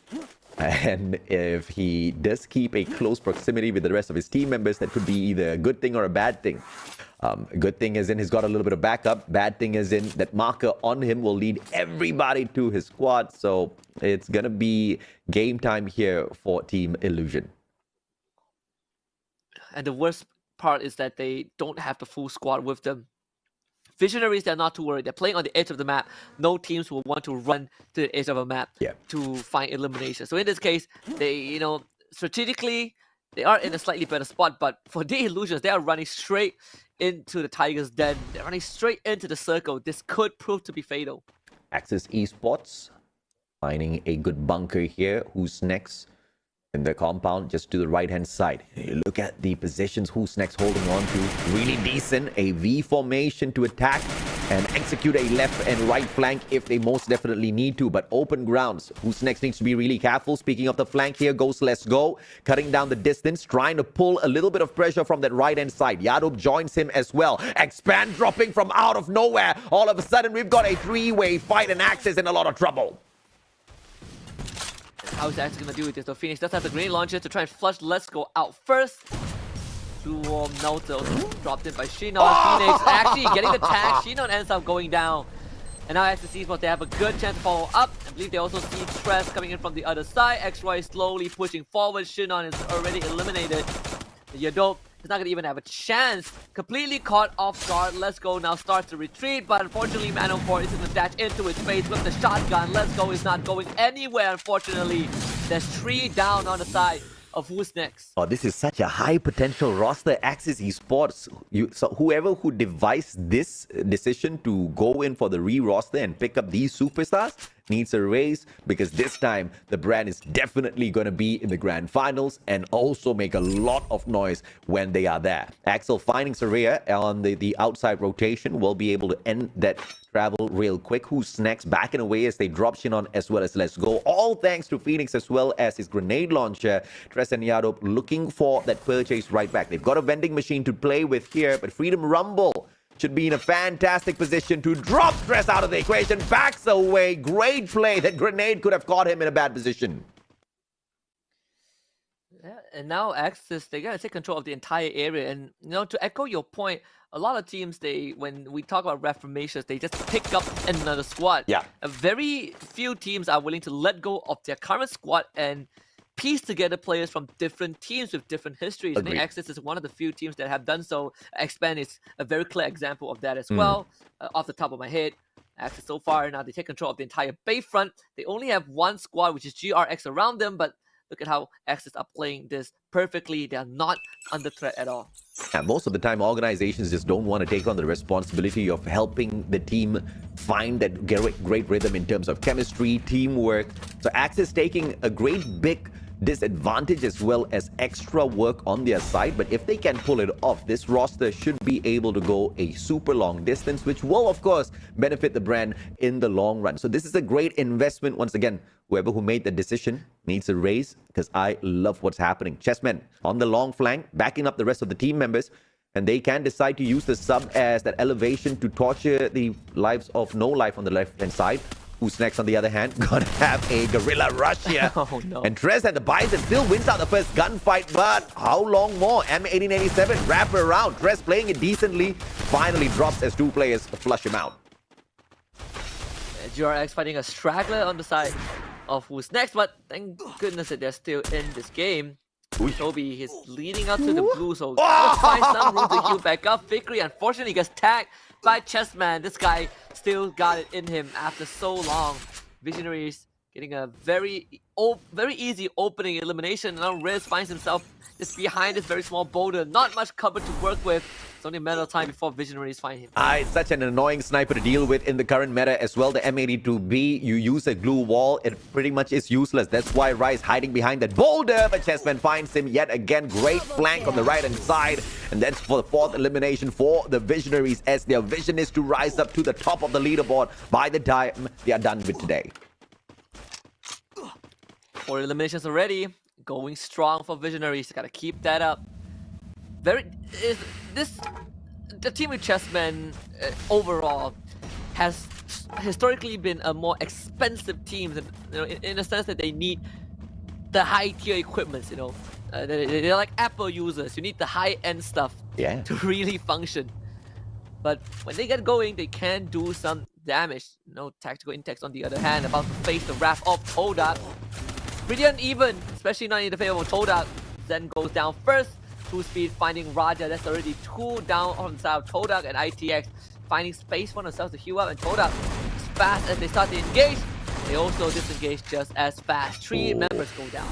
Yeah, Todak can't afford to make runs like this. I mean, if even tactical intakes can put up such a great fight against you, you need to rethink some of your battle strategy. And that puts the not the final one just yet. A player did manage to get purchased right back in. So Todak's still alive out there on the battlefield. Tactical intakes desperately trying to take him out of the equation. And Raja will keep the squad alive for the time being, but they know exactly where to find him. Wait, so they have 3 guys shooting at this guy, at Raja, and Raja only took 20 damage. What? He's gonna get away for free. It's got the Tatsuya. And boosts away as well. Medkit. Grenade. Finds the connection. Just chips away a tad bit of his health. Raja with the recovery. But he can't run away any further. The circle is gonna close him in. Geek Fam on the other hand, needing no life. No life. 2 players just got right back in. And Geek Fam looking to take all of those easy points away from them. Well, I thought he would have gotten away for free because he would be saying a prayer if that happens. So unfortunately, a very, very unfortunate game 3. Geek Fam now making a rotation as the blue zone is starting to push in. 3rd phase will commence pretty soon, and they do have a vehicle to work with, which is a bonus if you do not want to expend a grappling hook. Expand on the other hand, wow, at command post, actually has a very wide coverage. In fact, that you do have, I believe, an Axel on top of that watchtower. See what can Expand do in this game. 11 points earlier. And this time they're playing a much more decent approach towards this final circle. But the travel from command post towards Bayfront is going to be quite a arduous one. They have to get past Geek Fam as well as Tok Dalang. If Visionaries hang by Refinery a little bit longer, that might be a little bit of danger for Expand as well. It's all about the timing. Yes, they get tagged. Talk about danger. Expand now needs to deal with the marker. This is probably one of my favorite, one of my more preferred mechanics. You just get these 1v1 duels, and suddenly everyone sees you as a target. I love this. The ego challenge is the element of ego challenge is going to be there. Well, for Expand, how do you respond to this? Raid, he's going to be the first one to pick up on the scent. Unfortunately, not even Visionaries arriving at the scene. It's Geek Fam. Abyss. Heist taken out of the equation. Gorilla X will be tortured for a tad bit. Geek Fam, on the other hand, backing away ever so slowly. 2 vehicles in hand, which makes the rotations here a little bit more easier than whatever it should be. But of course, Kalahari, not really the best spot to be driving around. As long as they do not have any of that high ground disadvantage played against them, it should be pretty decent. But as I talk about that, 2 teams will have that high ground advantage. But Geek Fam very smartly maneuvering in towards the circle, finding the compound to have those buildings block out the shots from high ground. And this is going to serve as a great defensive spot for them to set up base. Oh, urban warfare on Kalahari. This is a rare occurrence for sure. Axis having a compound, Geek Fam on the other hand, and going to start to be pressured by Axis. Xtroy has a very good view on that as well. So Geek Fam, they're gonna try and come up with something. That UAV is flying overhead. Visionaries, they finally caught up with Expand, and Cobra is gonna be the first point of contact. Visionaries, they're not going to take any time and waste time waiting. Going straight for Cobra, who goes down to us. Left out in the open, both the rushers on the side of Expand have already been taken out. Too Fast is still in the game, but Visionaries, they've already dismantled the main forces of Expand. Yeah, great play from Visionary and great tactical advantage played against Expand as well. A quick surgical strike and then a disengagement, leaving them to bleed out outside of the circle, as well as the potential to gatekeep them when they rotate back in. UAV being sent by Tot Dalang straight towards Expand as well, so Expand in a super sticky situation right now. And look at Visionaries, they're gunning straight for the circle. As close as they possibly can. There's only two teams in there. It's going to be Freedom Rumble and GRX and Expand. They're left to their own devices, and there's so many teams that they need to go through. The Illusion, on the other hand, now being coming under pressure thanks to Visionaries. And they are kind of like the next minor checkpoint that Visionaries need to get through, but with DL not even having the full squad together, this should be a cakewalk for the Visionaries. Kenz and Yasta topping their HP right back up. Axis versus Geek Fam, Gorilla X versus Freedom Rumble, and who's next approaching from the back, and it's a very slow one, so they're not going to get third party just yet. But if the battle between Axis and Geek Fam wraps up quickly, who's next going to be in a lot of trouble. Therefore, they need to pick a battle and third party this as quickly as possible. The Illusion hopping on in as well. This is going to be a four-way if they're not careful. Freedom Rumble opens fire, and Raz taken out of the equation. The Illusion tagged up a tad bit. Tot Dalang flying into the fray as well. This is all of a sudden a party husky. Yeah, and we had like 11 teams. Now, Expand is going to be taken now first. Unfortunately, ITX, they might have to face off against Who's Next. Was stuck under a bridge. The dope needs help. Shino can't reach him. His glue wall goes down, and he also falls. It's Glasgow and Trash, the last two members on the side of Who's Next, trying to deal with multiple teams from different angles. As Tot Dalang snuck under the bridge, gets shot in the head by Redface. Yoon ends up dropping as Tactical Intex, taking advantage of just this absolute chaos to find a couple of free pickups. Yeah, huge win for Geek Fam as well, as they disembody the players of Axis Esports, kicking them out of the lobby. Now, who's next going to be sandwiched between themselves as well as Tactical Intex, and they eat up a couple of grenades. Stress back and away alongside Let's Go. Tactical Intex wrapping around, meeting Tot Dalang instead. Who's next? Who's next gets away from all of that chaos? What craziness out here. And it's going to be Zapnu. Drogon in hand. Manages to turn around as one of his members get taken down. It's going to be two speeds. He's dropping by to back him up as well. Geek Fam now pushing on in, and Tactical Intex taking advantage from afar. And you do have Luffy tossing all those nades to try and fish some kills. But Geek Fam, so far, they're not sustaining as much damage as they would have liked. Though Redface was able to eliminate two members on the side of Geek Fam. If he can pick his own teammates back up, this is going to be good news for Tactical Intex. Geek Fam, on the other hand, have 10 eliminations already, and they're looking for more, but it's not going to be easy. There's a labyrinth of glue wall around here, and no one has a glue wall melter to get rid of these damn utilities. Redface, he's going to push on forward. He is not going to wait for Geek Fam to recover. Zimnu by his side. Hazik will get Zimnu first, but Tactical Intex still has man advantage. Now the glue wall melters are going to start getting dropped. Geek Fam is circled by Tactical Intex. Luffy actually is going to drop, but it doesn't really matter too much. Geek Fam will fall, and Tactical Intex finds the 12th point. Lots of eliminations on the side of Geek Fam before they got taken out of the equation, but now Tactical Intex leading the lobby with the most number of eliminations on their side. And who's next? The luckiest squad out there on the battlefield right now. They just got bypassed, and the fight just went elsewhere. But now they will have to engage with Tactical Intex. They do have a disadvantage in terms of position here. If they step on out, Freedom Rumble can take cheap shots against them as well. M1014 in the hands of Yazid. Nobody's home behind that blue wall. But as they try to wrap around, Dress as well as Let's Go. Finally, one shot that gives their position away. They pull up the barricade right there behind them. Nobody's attacking, flanking from the back. But as I say that, Redface does that. Tatsuya on the boost. Redface in a 1v2, and who's next? Instantly out as Luffy hits the double. Yeah, Redface has 7 eliminations already, and look at 2 speeds. He's going to rush in with the Tatsuya. They want more. They want to close this game out strong. Luffy, while the ice grenade, knocking the 2 members from Visionaries, and that's going to allow ITX to go in for easy pickings, and this just could be Tactical Intex game. I don't see how Freedom Rumble can stop them. They're on a hot streak. Chessman, why are you running? Where are you running to? Luffy will get the 18th point for the team. The Visionaries out in form. ITS, can anyone put them to sleep? 2 speed is get knocked down. Freedom Rumble might just be the remedy. And Freedom Rumble, by Skin and the team, have been able to take out Tactical Intex. And Freedom Rumble, good chance to steal the Booyah away. GRX only has Dynamo left. but it's 1 against 4, and it's just impossible. Oh, you suck, Freedom Rumble. I was looking for a record-breaking run there from Tactical Intex, a team that's second last on the overall leaderboard. What a run by them, but Freedom Rumble just called it to quits at that very end, and of course the circle ends the game for them. They pick up the booyah after they eliminate the highest fraggers from the lobby. Tactical Intex picking up massive numbers of points. 18 eliminations from one game is more than what they picked up through 4 matches yesterday. The best part is that Farang isn't even playing, but they've been playing so good in the first 2 games that we actually have to plaster them for game 3. I like how far the players are just watching there. This Freedom Rumble will be our true winners of the match.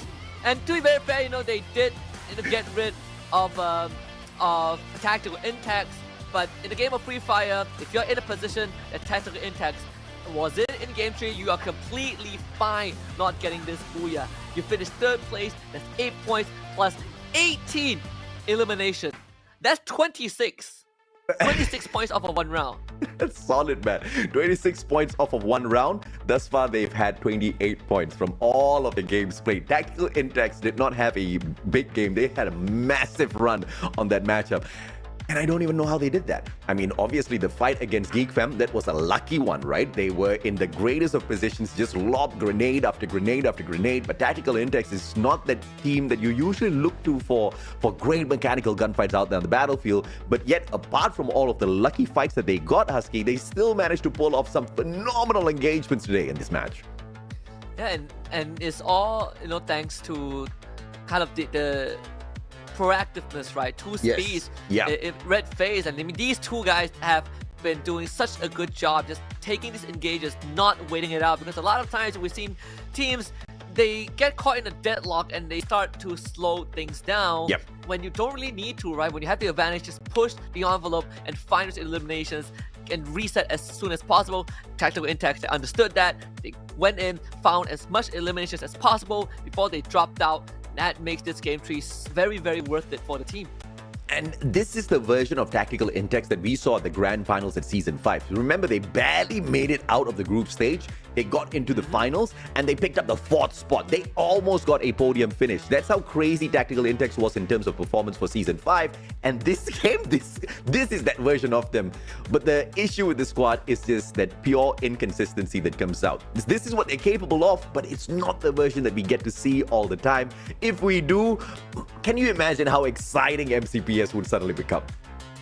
I mean, it feels like it's shaping up to be more exciting than last season already, right? You have 2 members of Tactical Intex that will carry forward from last season. It was Zipnu and Red Face. They added in 2 speed and who really delivered on that in that 3rd game. So I'm looking forward to see what else Tactical Intex can bring moving forward. They still have some games to play, but for Ilustrados Juegos, for Visionaries, it's a bit of a shaky one, but I would argue that Visionaries are definitely doing a bit better than Ilustrados Juegos. No doubt at all. I think Ilustrados were just struggling a tad bit in here today, but of course they've got 2 more games to play later on, so there's a lot of opportunities for them to catch back up. But the issue for Ilustrados is they will have to go head-to-head against Farang until the day ends before the group gets changed. And if you don't know, if their luck is just absolutely terrible, at the shuffle in terms of groups, they might just end up with teams like Farang as well as Visionaries. I mean, it's even worse if they end up against Visionaries, because you know for a fact Visionaries are really aiming for the top here. Very consistent gameplays out of them. They are keeping the kind of balance that Farang has been able to bring in thus far. A really good balance between the elimination points as well as all of the placement points. But of course, Farang, as usual, more aggressive than they play those save points. Farang, they were able to take kind of a minor break, for this game. They unfortunately won't be able to play Kalahari unless they get lucky at the very end.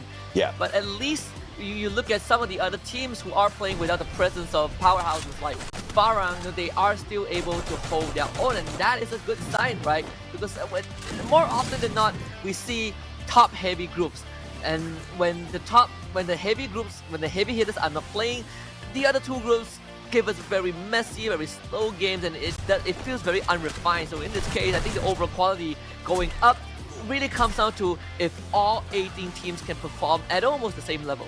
For this match number 4 at Alpine later on, it's going to be Group A taking a rest, so Groups B and C will go up against each other. So Tok Dalang, Tactical Intex, Visionaries, Freedom Rumble, Expand as well as Axis, they will be taking a short break. But of course, with the opportunity to come back and end the day strong, as Group A has got 2 more matches to play. There's going to be Nextera and the random map later on. But this was a super aggressive lobby, courtesy of Tactical Intex and Visionary. Even when they started off, it was a super fast-paced run in, and they really put Expand to the test.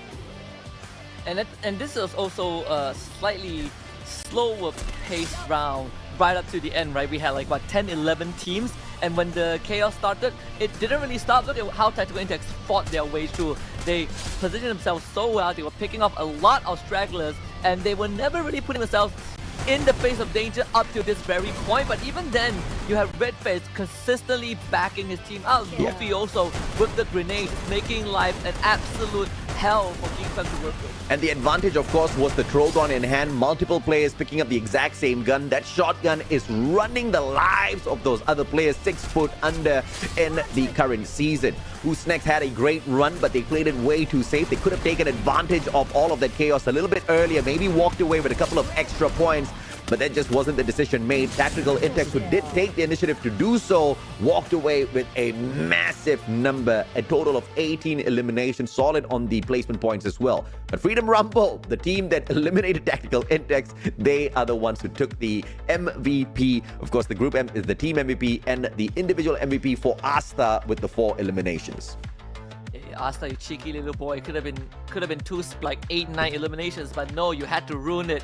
Shame on you and your team.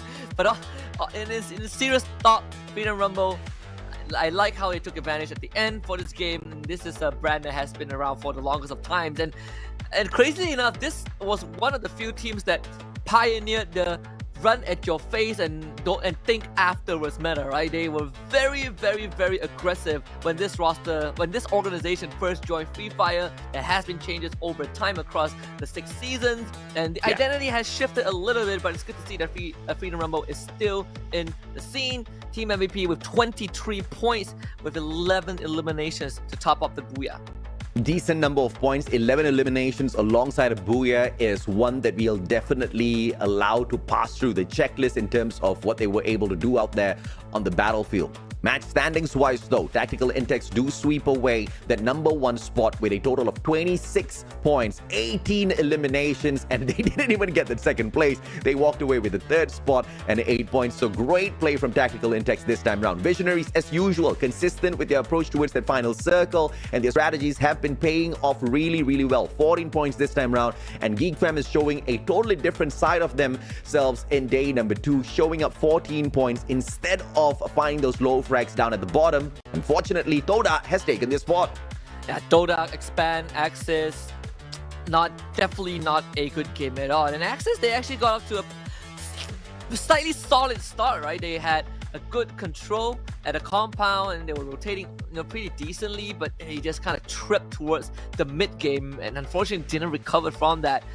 A lot these teams, they've been around for so long, and I feel like, we sometimes sound like broken records. We want to see them do this, we want to see them do that, but it's up to the players to deliver, and so far, unfortunately, Expand and Axis have not delivered. I'm going to give Axis the benefit of doubt. It is their first time playing together as a full squad. It's like their debut season as a squad. But for Todak, I mean, this roster has been juggled around multiple orgs, and still, there's still some elements that feels missing. So is it the players or Toda themselves? Toda, you got to think about it, man. I mean, a lot of things have been done thus far, and one of the biggest things I think has been making a huge impact within our server as a whole in MCPS is the fact that the organizations and how they run the squad as well, right? You've seen a team like Expand, how they performed in the past when they got together, a little bit of a rough start. But the glue that really got the team stuck together was, of course, the team handler as a whole. We saw her really run the squad, not just in MCPS, but led them to that world stage as a whole. And Toda is the kind of organization that should be able to pull off the exact same. I think these are just teething problems for this brand new squad. At the end of the day, like we acknowledged as well, Husky, this is the XM9 X-Geek fam. A lot of history, a lot of experience on this squad. Now with the backup of Toda, they should not just do well, but go past all of the other teams. At least with the two core members, right? Fikri, the Fikri X1, because we have two Fikris in this league, and Raja, who on his debut season pulled off one of the craziest comeback, for his team on that first round. But I would say, if you want to look at local organizations, one of the most successful one locally, and I'm going to exclude, FFWS and FFSI, just looking at MCPS Majors alone and Challenger Series, Farang is actually one of the most successful organizations. They might have not won a trophy aside from Season 3, but they've always placed considerably high in the local league. Second for Challenger Series for Season 2, third for Season 4 Major, second for Season 5 Major. So if some players are looking at Farang as an org, I'd say there is some stability there. That's definitely a lot of stability in Farang, but they have to break away from the Jago Kampong curse, right? Like you're really big, you're the biggest fish in the tiny pond. Once you get thrown into a little bit bigger body of water, you tend to struggle. That has happened to Farang one too many times, and the consistency of just being champions was not found on Farang. Although their players are really, really good with the mechanical skills, right? I think it's just it's that plain old conversation of consistency that continuously comes up here at MCPS. I think the number of champions that we've had in the whole run of MCPS is a testament to exactly that. There's just no consistency. Nobody has been able to walk away with a double in the past 5 seasons, but of course, Season 6 proves to be an opportunity for that. I think the craziest thing is that we, as a region, I think like observing multiple game titles, alongside Free Fire, we have been stuck in this Jago Kampong cycle for a long time, right? We have very strong local teams, and when we go onto the international stage, unfortunately, there's always a lot of disappointment. And I think some teams might take it the wrong way. People get mad at them, and I think it's very, very normal. But it's also because that people trust them to win, right? I think Malaysians have a lot of faith, sometimes too much faith in our teams, and it can turn into anger. But I say take it as a motivation. Maybe this season is going to be it. But we have to see how these 18 squads play out in the league. If we get close matches, I'm happy. But I want to see that convert onto the international stage. And unfortunately, that comes in 2 months. And there's nothing in between that will give us a good indicator of how far they would go. And therefore, this is going to be that benchmark. This is going to be that litmus test to see exactly how they do interact with some of the other teams as well as regions. And we need to see that consistent play. I mean, Farang has proven that they can have one weak day and bounce right back up.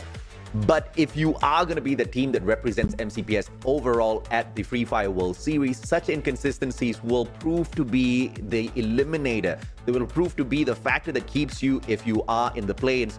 Actually, there's a potential there's going to be group stages this time around. So if you are in the group stages and if you do struggle and bring up these inconsistencies, I mean, the other regions will just eat you up alive, right? Thailand is definitely waiting to keep the trophy back at home. Teams like Brazil, who have been so hungry for so many years now, are going to be looking to strike really, really hot this time around.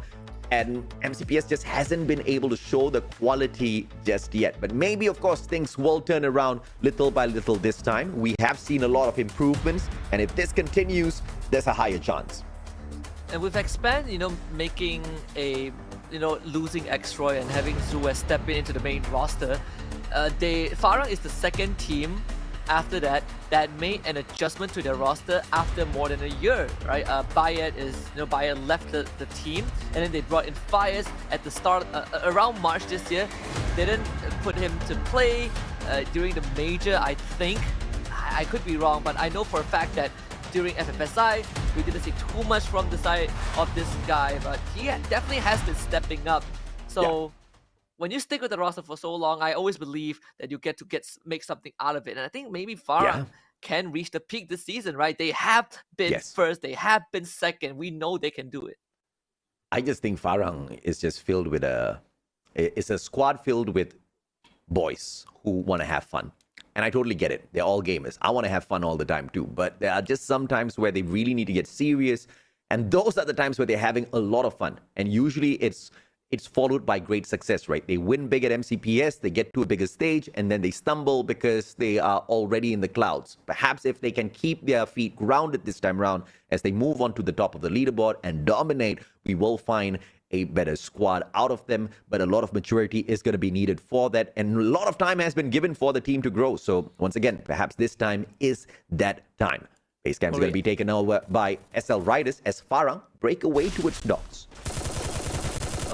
Farang in initial contact has always had a very high rate of getting that first blood. Now Jembao is going to deliver on that end. Unfortunately, faced with Pies, doesn't have the help to kind of get a second for himself. So all things considered, it's not the worst. He was able to get first blood and bring Yan down along with him. 1-for-1 trade overall in terms of points. So GRX not the biggest losers in that one. Farang will be able to find that recovery as well over at docks. They are going to be leading in terms of the number of lives taken away, although it is all equal against GRX. This revival should give them an upper hand against known life, but if it does not happen and Faiz gets caught out, things are going to turn for the worse here for Farang. Can getting tagged up, VSS in hand, but you can see Heskey slowly rotating towards the left-hand side as well. Spade trying to find a little bit of a cut in terms of distance between himself as well as the rest of his team members so that he can deliver the backup. I like it. He disables, uses the revival point, disables it, deals some chip damage to NFE, and just dashes away with the Tatsuya. Good understanding of what kind of the limits of your character. On No Life, unfortunately, we just have to take some of the chip damage, continue to rotate. Farang now knows where they are. Yeah. No Life. Different play this time. They have managed to show us that they've got a lot of life out there. Hopefully, they don't give that life away a little bit too easily. Thus far, they have been pretty soft when it comes to the engagements, pulling away a total of 15 elimination points thus far through all of the matches played. And most of their points comes through from placements alone. So for a team like No Life, they have to stay away from all of the heavy engagements as best as possible, at least until the third or fourth circle. And the best method to do that is to stay at the edge of the safe zone each and every single time. Try to be that final team to get in. Of course, it does produce some risk there as well in terms of being gate kept from getting into the circle. But as long as you've got a tanky build in terms of all of your skills, you should be absolutely fine, especially that Nairi run alongside some J-Beebs, a little bit of extra armor on yourself, maybe throw in an Andrew in there as well. You do have a lot of sustainability as you try to make your way in circle after circle. The game's gonna slow down for a little bit. We see most of the team just going for the rotation first. Toad making that long move. Will find a arsenal, a bunker for themselves, in fact. Pretty decent spot to kind of hang around. You do have a second squad, Team Badut on the southern side, but Todak, they will call dibs on this. Bunker time. This is the perfect defense for who's next, as Godfrey's is not going to be able to tag them at all, but Jans and Hayes on that flank from the left-hand side will prove to be the death of who's next if they execute the exit of this bunker and they mistime it. But as they try to get out, Godfrey's wrapping around from the right, spots nobody just yet, and who's next gets away with it. And basically a clean escape after clearing out the bunker. They just walk away. GRX splitting up a little bit just to go on scouting duty. There is going to be a buy point near highs, but he does not have the coins, unfortunately. Farana makes it to an industrial compound. Unfortunately, it's NFE again. That was the team that thought that they escaped Farang, but Farang always catches up. Ken, the car in his hand, not a gun that's used all the time, but super deadly if you're a sharpshooter. Let's see exactly what he will be able to do with that. Let's go. Trying to back up the rest of his team members with that high ground advantage. And that M82B is going to be wasted as AB Radicals find his back. Ramiel puts him down on the ground, and that elimination is true as Who's Next continues to back away. Shinon will be looking for this revival, but having AB Radicals on the bridge is going to be a deadly situation for Who's Next, especially when they try to play the revival out of the open ground. No Life on the other hand engages with Farang. Very aggressive. Jimba flying on in. It's going to be the Mac 10 play by Fikri. Goes in for the spray. Great blue wall. Protects the players of Farang. Fikri put down onto the ground. Haski, the final survivor on the side of No Life. Can he recover low on HP through the glue wall? Farang gets 4 easy points. Clean as a whistle from Farang.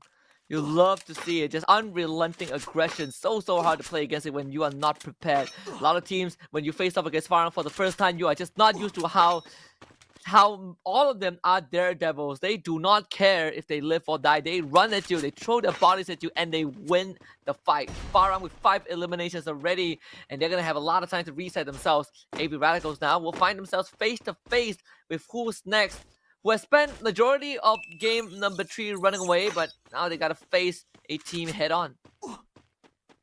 We saw Farang at the Free Fire C Invitationals, and we were just dead confused with what was happening to the squad.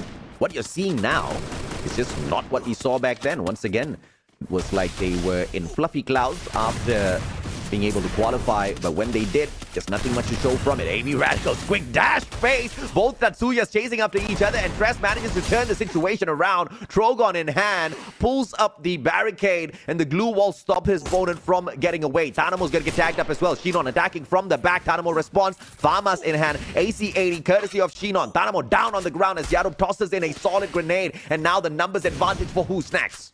And Tanamo was in a position that no one could help him. He was trapped between 3 members of Who's Next, and he does get himself back up. Let's toss the grenade, doesn't finish him off, thankfully, but Transfer ends up getting picked off by Return, so AB Radicals kind of salvaging the situation a little bit. Tanamo still hanging on, in his barricade of glue wall, and Shinon will do the same, and fortunately his back gets exposed instantly. You gotta somehow take out Tanamo, man. You're taking a lot of time, and your entire team is getting gunned down by AB Radicals. Finally, Tanamo will be out from the enclosure, but now it's a fair fight. Tanamo, he can take on your dope if he wants, and he has his team with him, so the grenade launchers will start to force the dope out. Tosses his last grenade, can't find any knocks. Tanamo, tired of his crap, takes him out. Great plays by AV Radicals, just turning the situation around. Let's go. One final hope here. Gets the snipe, M82B, making the work, and he does get the full revival of the squad. What a play by Who's Next. They messed it up against AV Radicals, but the survival gameplay out of Let's Go keeps the hope alive. AV Radicals on the slow rotation right behind him. Tres, Yarub, as well as Shinon on the other hand. They'll have to play that restart in terms of the loots that they pick up. At the same time, Ilustrados Huegos going up against Toda this time round. Toda already barricaded in for a great defensive spot, and Ilustrados trying to flush them out. And Let's Go straight up saving the team. And so we'll be able to find Mikacha. Ilustrados Huegos getting the first drop. The clusters, unfortunately overshooting a little bit, and now Brent 2, he's not going to wait for this. Dashes forward, Tatsuya looking for Raja, who is barricading himself in the midst of the glue wall, and it puts one on a double-decker glue wall just to prevent the grenade launcher. And now Toda, they're going to turn up the heat as well, looking to find the second kill for themselves. But attacking elimination to take out Ilustrados Fuegos. Unfortunately for Ilustrados Fuegos, they are constantly getting those pickouts back, and Toda just could not win the 4v4.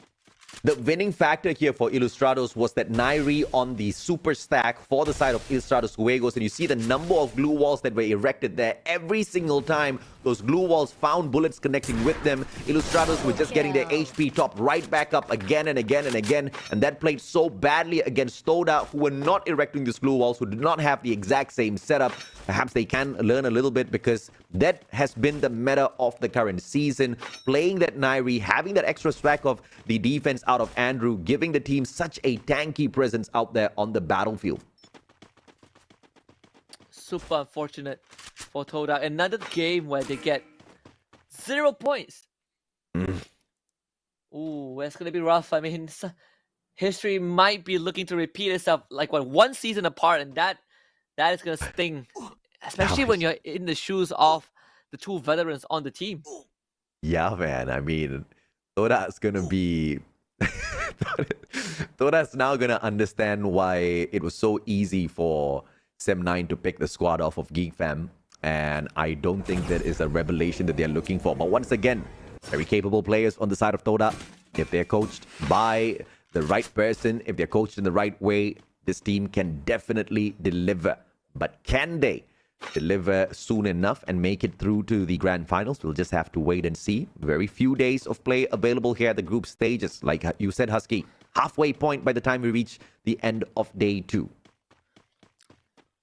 Most of the teams are very self-sustainable, and I think GigFam in Season 1 proved that, right? They coach themselves, they analyze games themselves as this 4-man, and they dominated our very first major. And even before that, this roster was already a menace.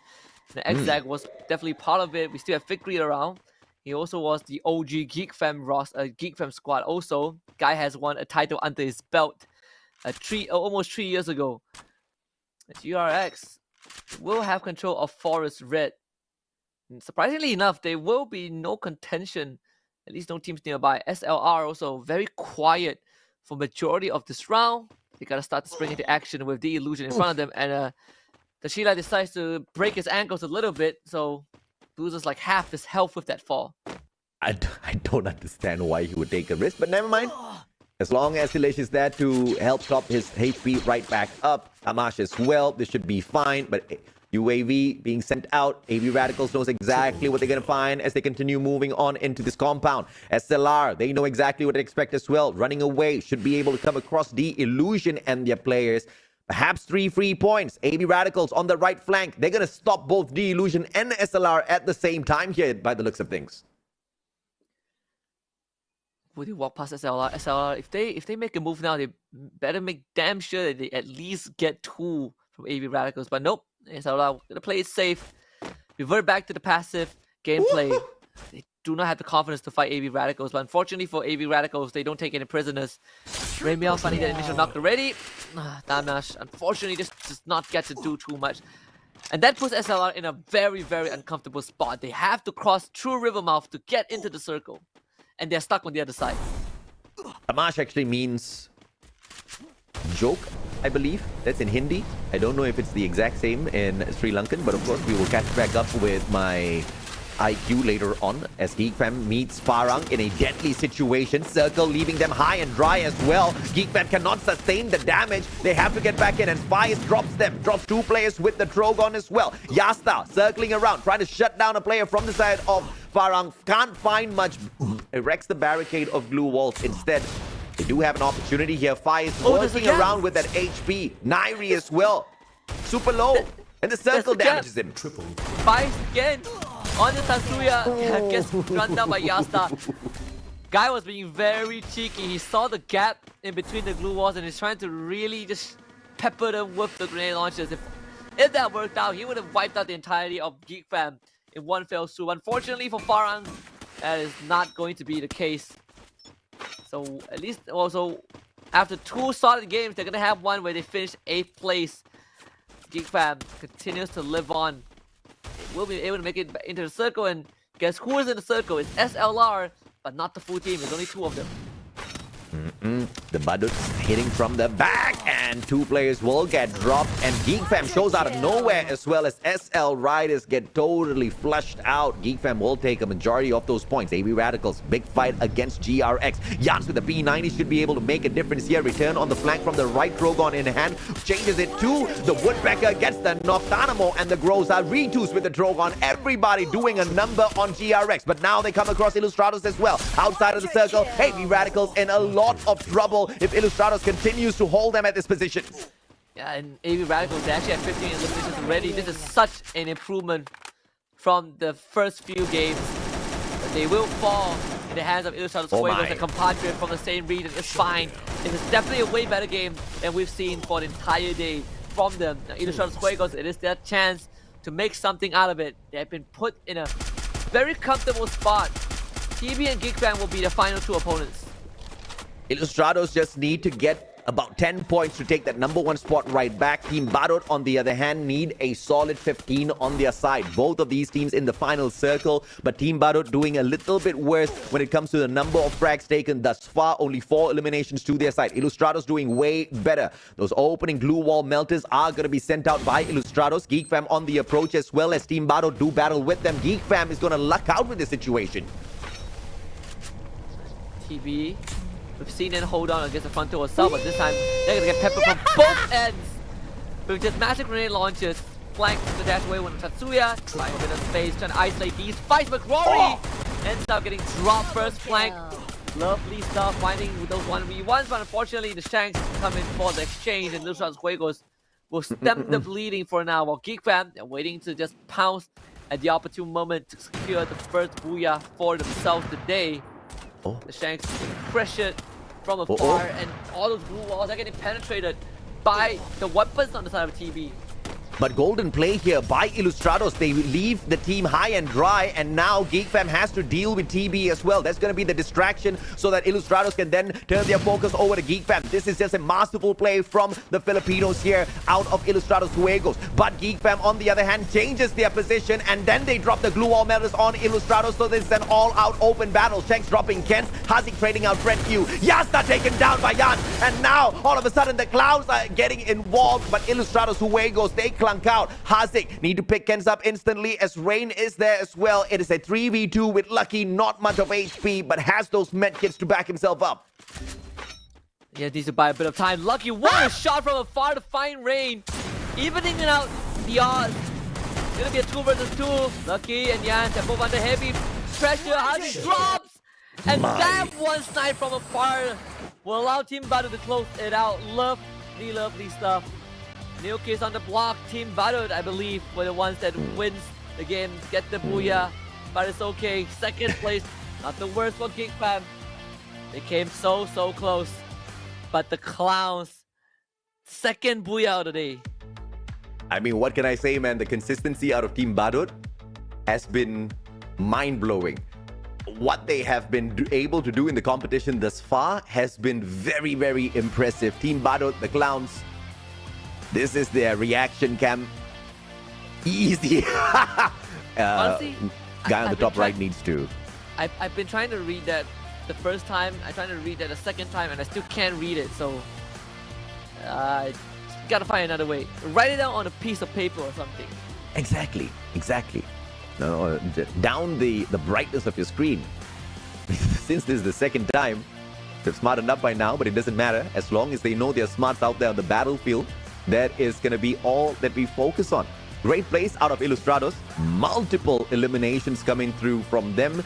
But it was that final circle battle between the three that Geek Fam was supposed to win out. They were in the best position. Ilustrados flanked around, and Geek Fam could have just stayed quiet. They could have stayed out of the equation, allowed Team Badu to continue engaging with Ilustrados, but they tried to third party a little bit too early, and they ended up on the losing end. The advantage went over to Badu. Whoever Geek Fam was to focus on would be immediately on the receiving end of multiple shots. And unfortunately for Ilustrados, they were just the sacrificial lambs.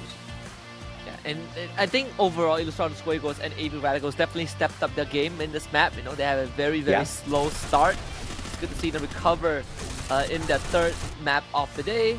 And AV Radicals in particular, we didn't see them, you know, on the screen too much, but we tuned in, you know, a couple minutes after we first saw them. They had almost like 10 eliminations. So AV Radicals definitely have been racking up those points off screen, picking off stragglers and just finding the opportune moments.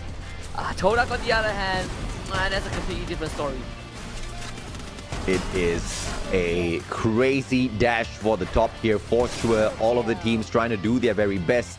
But those teams that can find the final circle consistently, they are the ones who are going to luck out the most. Unfortunate for Gorilla X this time around, as they found a very early end. And this was what put Geek Fam on the upper end, as well as Farang in a very unfortunate circumstance, allowing teams like Ilustrados as well as Team Badu to fight them for that #1 spot there. And that was so shocking out of Geek Fam, because we were looking for better performance from them, and they finally delivered. I mean, what a match we have, honestly, from the side of Team Badut. Now I'm putting my money on them. They have definitely shown a lot of promises as fresh kids on the block. It's not like they're led by veterans, right? All 4 of the players, we have not seen them in any previous iterations of Majors or Challenger series across almost 3 years. And here they are, matching up with the best teams, putting up the same amount of aggression, and still are able to kind of deliver. Yeah.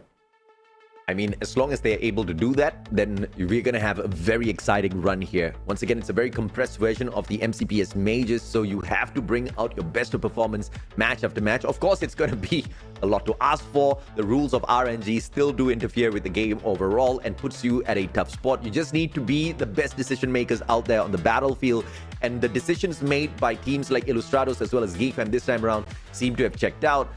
But no matter what SL Riders try to do, the Sri Lankans just can't seem to catch a break. They're trying to avoid all of the engagements as best as possible, and I love that for them. They still keep getting caught out. Not a lot of the vehicle plays spotted yet from their side. And well, that puts us with two more rounds left for the day, and we'll be past the halfway point. And time is moving really fast. The clock is ticking for a lot of these squads, and Toda, Expand, GeekFam to a certain extent, even Axis. Well, maybe not Axis, but a couple teams need to step up. We saw AB Radicals and Illustrados Fuego. They had a good round, but can they keep it up? Because a lot of times these two teams, even along Visionaries, they can have very good rounds, but it's very far and few in between. So with like, I believe 1 round left for these teams today, some of these teams, they're gonna make the best use out of it. Don't necessarily have to go for the booyahs, but get enough points to put you in a comfortable spot. Group C has been overall struggling through the 2 days thus far, and I believe that struggle will still go ahead to continue. You guys are going to be spotting the overall leaderboards in a little bit, and it doesn't seem like the teams out of there are doing all that too well. Toda needs to step it up. We did see some improvement for them in day number 2, but it's just not enough to catch up with teams out of groups A as well as B, because they have been on such a consistent run. Even a team like Dalang, even a team, okay, let's keep tactical index aside because they had a massive run today. Even a team like Dalang, they've not showed up too many times. They've not made a lot of noise, but consistent plays from them have kept them in the top 12. And that's exactly what's going to confirm that spot in the grand finals for you. Yeah, absolutely. And it's not the hardest to get into the grand finals, to be very, very frank, because all you need to do is to beat 6 teams. You just got to be in top 12 out of 18. You get into the grand finals, then it's going to be crunch time, and you do have some time to play out the grand finals, which will happen across 2 days, which overall is definitely so much better than what older teams, players who have been around for a long time have been used to. So I think for these teams, make it top 12 first. If you can hit that first place, and from that point onwards, then you slowly start moving up the ladder. The last 2 days is the most important part. Let's take a look at the MVP for our game. This map number 4, it was taken away by Team Badut again. And the MVP actually will be Haziq from GeekFam, who put up a massive fight towards the end. Absolutely, and well-deserved MVP for Haziq for sure. This is one of those matches where GeekFam truly woke up, and we hope to see this performance continue for the squad. And Haziq was really delivering out there overall for those frags, right? And this will lead GeekFam to a very comfortable spot. They're now definitely in a strong top 10 position within the run. Absolutely, and that should give them some sort of a cushion to fall back to. But at the same time, our team MVP is going to be Team Badut, the team that got the second booyah of the day, this time with 22 total points. Overall, they have definitely gotten a lot more points than a lot of teams would have garnered on day number 1, right? I think Team Badut is in a very, very comfortable spot themselves. Yeah, these clowns are making Malaysians very, very proud all over the country. Team Badut has been able to do so well that they are now outperforming Farang. How crazy is that? But their outperformance mainly comes through those placement points. They still do have to adjust a little bit of those engagements. Like we see, they're still not the heaviest hitters out there, although they do walk away with the booyah. Strategically, in terms of placements and positioning, Team Badut has been doing a very, very good job thus far. And I don't even need to want them to keep it up. They have been consistently performing. AB Radicals back to their winning form, and this is good for them because the last time we took a peek at AB Radicals, they were close to relegation from the top 12. So this should put them back into the run. Yeah, which is kind of crazy because AB Radicals at one point were actually won one of the majors, right? I believe that was the season 4, I believe. So Yeah. these guys, they know their stuff, right? They have taken back a trophy Yes. before for their home region, and they were the first Filipino teams to do it. So this is definitely a more acceptable result for a team of their caliber. Let's take a look at the overall standings, and with one good round, Ilustrados Juegos puts themselves back in first place. Team Butter shooting up to second place, with Farang following closely behind. Visionaries and AV Radicals. This is where you start to see a bit of that gap, with Visionaries having 87 points and AV Radicals having 65. This is a great play from Badut for sure. The consistency out of yesterday leading into today. But Farang has been the most improved team on day 2 for sure. This is a great jump up towards the top of the leaderboard. Visionaries hot on their tails though, but this is not going to be something that they sweat about. 3 out of the 5 teams in the top 5 here, all from the Philippines. So the Malaysians really need to put on a little bit of extra hustle out there. And Gorilla X looking to be a part of the top 5 as well. So that is just going to increase the pressure on teams like GeekFam as well as Freedom Rumble. But I really love how the cookie is crumbling out here, except for the Sri Lankans, SL Riders. They still are at the very bottom spot, and they just can't seem to catch a break. They're trying to play this as safe as possible, but they still keep getting caught out halfway through this, circling into this safe zones.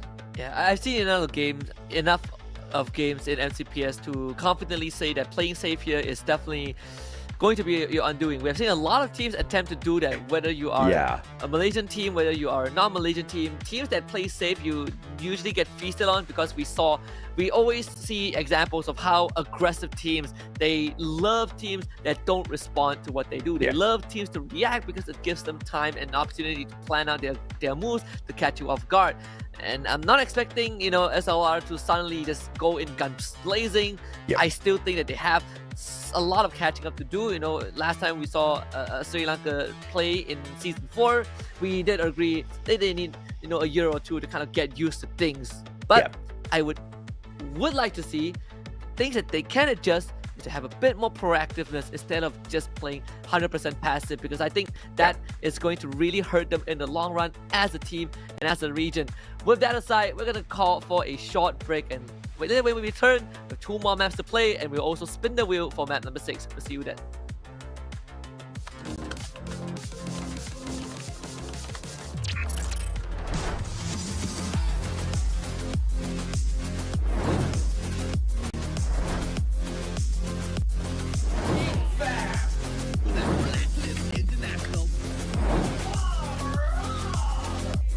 AV Radical, get the bomb! Booyah! And only extra!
Get the ball. Booyah. And only X-Ride.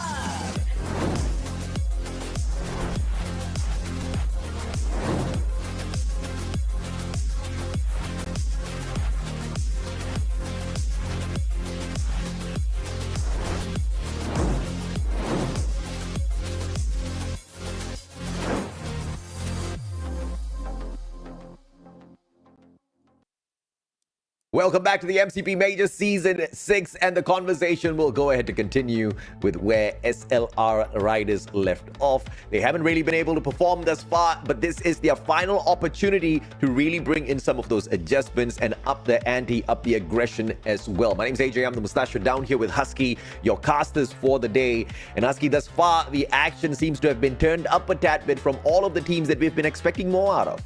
Yeah, absolutely. And for for day number 2, you look at SLR. Surprisingly, I'll let you in on a little statistical secret. They are actually not at the bottom yet. They're actually 4th from the bottom in terms of total points garnered on day 2. Right, Tok Dalang has 9, Axis is 10. Who's next? 11, and SLR are tied with them with 11. AE also getting 11. Now, there's nothing to brag about if you're SLR. Obviously, you still are struggling, and we look at the overall standings, it doesn't really matter because they are placed at the bottom when you factor in day 1's performance as well. So SLR, they really got to step up their game, because if by the end of the day, they can't secure themselves a decent enough cushion to contest top 12, there's a good chance that we might have to wave goodbye to Sri Lanka prematurely. And we saw SL Riders start off the day just neck and neck with Geek Fam, and look at where Geek Fam is right now, right? They've really climbed up the leaderboard, squeezed themselves into the 7th spot, because today has just been a pure day of performance from Geek Fam. So if Geek Fam could turn things around like that, I'm pretty sure a team like SL Riders, who are capable enough to make it to the MCPS Major Season 6, should be able to bring in some drastic changes. And if there's something that I want to see out of them this time around at Nextera, is for them to become that blue circle hunter. Get those high tier loot and work their way around Nextera, because this is the kind of map that you cannot avoid engagements much, but it leaves you with a lot of those defensive positions because there are tons of barricades through buildings. It's time to be proactive, SLR. Make some of their moves. I think the best way is to let whoever is shot calling in the game encourage your teammates to be proactive. Or if you feel like you want to make a move, I think you gotta somehow find a way to make it happen. And let's say the worst case scenario, you get wiped out. You get wiped out in a 12th place, is fine. But the most important thing is that you have to always remember that you cannot play defensively for the rest of the group stage. It just does not work. You gotta start practicing the habit of finding little windows of opportunity and take the risk to make it happen. Heavy Radical's gonna find the blue circle again, as usual. Nothing much changes. Adam playing a little cheeky, taking a couple of pot shots at Tanamo, who's gonna be soaking up the damage. But once again, Nextera is just that kind of map where you are not gonna be able to get those easy elimination points unless you're super close, like what Illustrados have found here in Freedom Rumble. SLR might be dead. They just drop straight into Graphless where the Visionaries are at. Illustrator's way goes to the other hand. We'll get a first split onto Freedom Rumble. That one pretty straightforward. Freedom Rumble sent on the run. Definitely more worried about the Graphless engage. How much can Visionary get out of this? SLR, can they fight their way out? Because this is the best chance for them to prove that they got some fire. They got some of that firepower in them.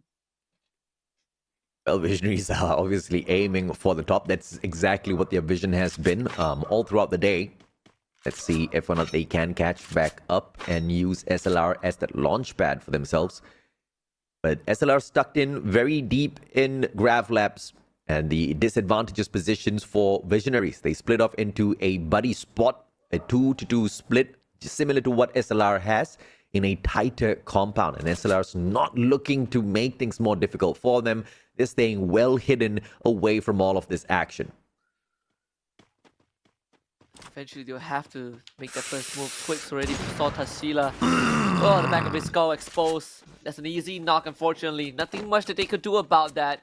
The positioning was not what they expected, right? Visionary snuck in, but now they gotta fight the Steelers. Doing his best. Unfortunately, Ego had his backup, so it's an uneven fight. Toby And we go shooting damage as they are mid-air. This is just styling on SLR. And it's just not the team that you want to start off the round fighting, especially not at a tricky position such as Graph Lab. SLR, luckily, was able to have one of their members escape. UAV was sent out to sure if or not they do manage to spot out Josh. Toby on the flank, up on the high ground. Should be able to spot this out. Does he have a sniper or an assault rifle to work with here? Nah, he's just got no vision. Yeah, he doesn't see him. No, don't do it, Eagle. See, that's Okay. don't think he sees him, yeah. So Josh gets away, swims outside of the circle. And He's about to swim out of the map at this point. Look at that. Yeah, he's about to. And I don't know where's Josh going.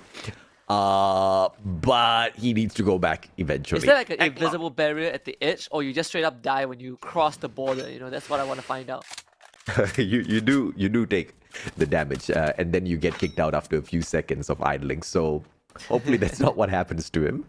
Zuez finding one. Tanamo down on the ground. AV Radicals big fight against Expand, and Expand getting the first one here is gonna be a hot one. Zuez getting tagged up. Cobra as well. They find the circle around. M1887 in the hands of Cobra. Zuez circling around as well as Ramiel is found by Too Fast. Advantage now to Expand as Ritus as well gets tagged up. They're able to instantly bring Tanamo back, so it's still not too bad for AV Radicals. Expand only finding one elimination, and AV Radicals, they were able to disengage pretty cleanly despite all of that. Great maneuvering, and they all split up into different areas of that map, and that just distracts the players of Expand, having to just invest all of their players towards one side because, of course, they are afraid of how things may turn around. Their gunfights have not been the most powerful here in the current season. Ilustrados Fuegos, on the other hand, have been fantastic, but they take on a strong squad in Team Battle. Both teams aiming for that #1 spot, battling it out, and currently Ilustrados Fuegos holding on to it. If Battle drop them right here, right now, and move on to the final circle, they will take that #1 spot for sure, as this is going to be the final opportunity for the squad. Eklock backstab, and the SMG provides him yet another knock. Shanks needs to be picked right back up, though. Man, 7 HP was the difference. I love the move from Luki. He knew that if he wins this fight, they 100% will be able to take out Ilustrados Fuegos. Took the risk, unfortunately lost the gunfight. Team Badut, they still have 2 members to work with, but definitely at a disadvantage when it comes to numbers against Ilustrados Fuegos. Can they at least get rid of Eklock? That would give them some breathing room. Yancy is bleeding out to the blue, needs to win this one, but again Eklock surviving with a sliver of health. A quad kill already for him. And unfortunately, Flank's gonna be the last man alive. The nade gotta land. Whoa! Eklock, what a glue wall to prevent his demise. Team Badut, after an amazing round, might just get knocked out early. Flank needs to pull off a literal miracle at this point. And Eklock is just not giving him the room nor the time of day to make it happen. And Eklock, 5 eliminations just like that. Oh, beautiful play out of Eklock. Eklock means egg in Tagalog. No idea why he calls himself an egg, but that was a fantastic play as he fried his opponents. Perhaps that's the frying pan he used to do exactly that. But overall, they are going to be tanking the damage from the first circle. That's not going to be too much to sweat about, but they will make sure that Team Badut is not a threat to their #1 spot by the end of the day. I mean, if you're Team Badut, unfortunate round, but definitely overall, when you look at the day 2 performance, it's still very, very admirable. Meanwhile, Dong Dalang, they're going to run into Axis. This is not going to be an easy opponent to take on, unfortunately. How long can they hold on though? Axis covering multiple angles. You see all the base shown up by Dong Dalang. Phoenix just runs past that. Unfortunately, it bounces a bit too far. X-Roy does get shot out on the skies by Ashura. That is a decent opening for Dong Dalang. Can he capitalize on it? Exag just running straight and buys his back, completely turned. Backup coming in from Ryu. Exag able to barricade himself away and buy some distance from Dong Dalang. Oh my! But Ryu just comes from behind, takes him down. Man04 losing in terms of health and access. Unfortunately, they're just not having a good time. Man04 almost got taken down there. 2 players had the opportunity, but Man04 quickly circles around. That Satsuya dash is just so deadly in the current meta. Managed to enable them to dismantle Exac in the most disastrous of manners. Now Man04 low on that HP. One more chip! gonna put an end to him, and the detrimental attack on Axis Esports will go ahead to continue. But one player has been able to buy all of them right back. Ashura, on the other hand, will get dropped and, will find that drop on the player that did exactly that, Phoenix.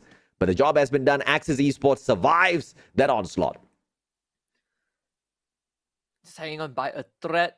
We need to reset a little bit. The circle going over to the eastern side this time. Mortar Runes. Expand AE. Axis still have extra around. AV Radicals holding the southern area. You have Tok Dalang at Intellect Center.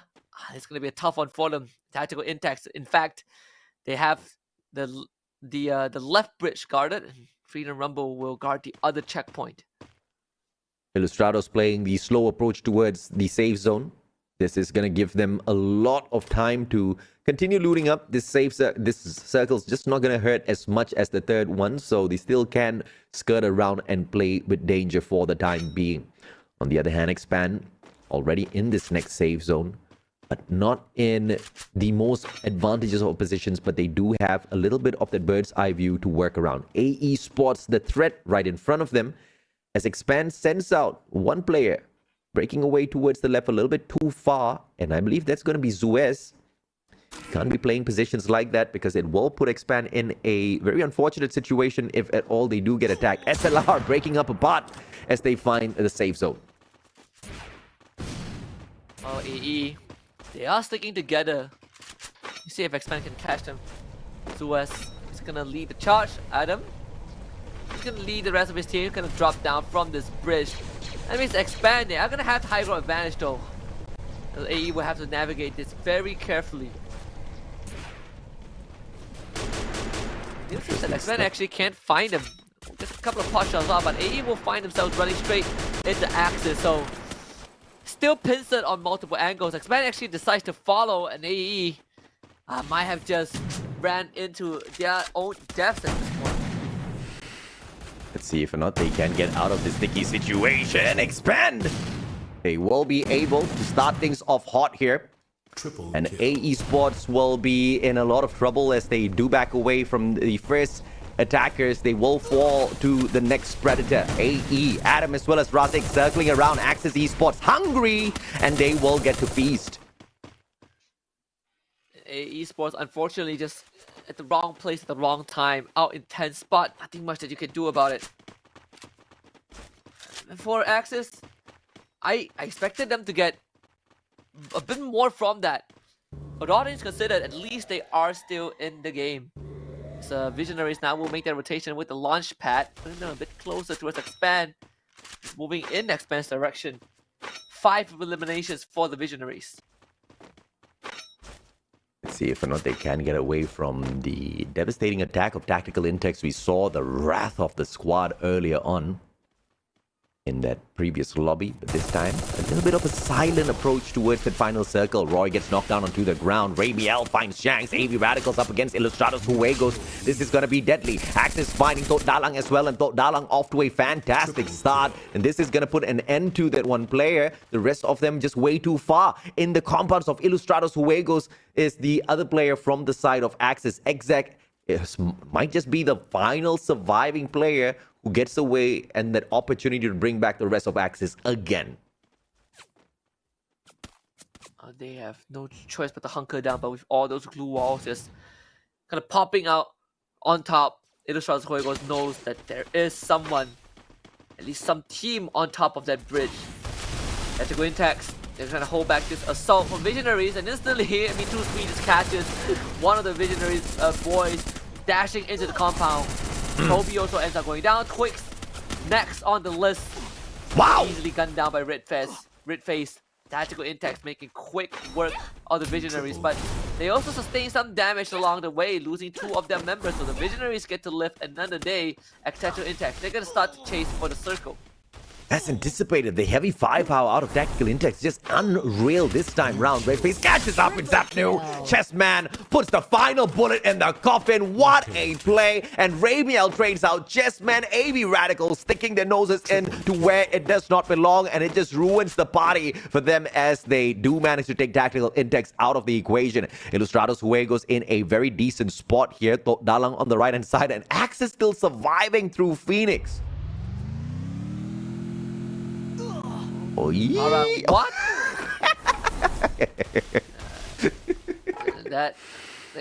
Whoever drove that is gonna get a suspension.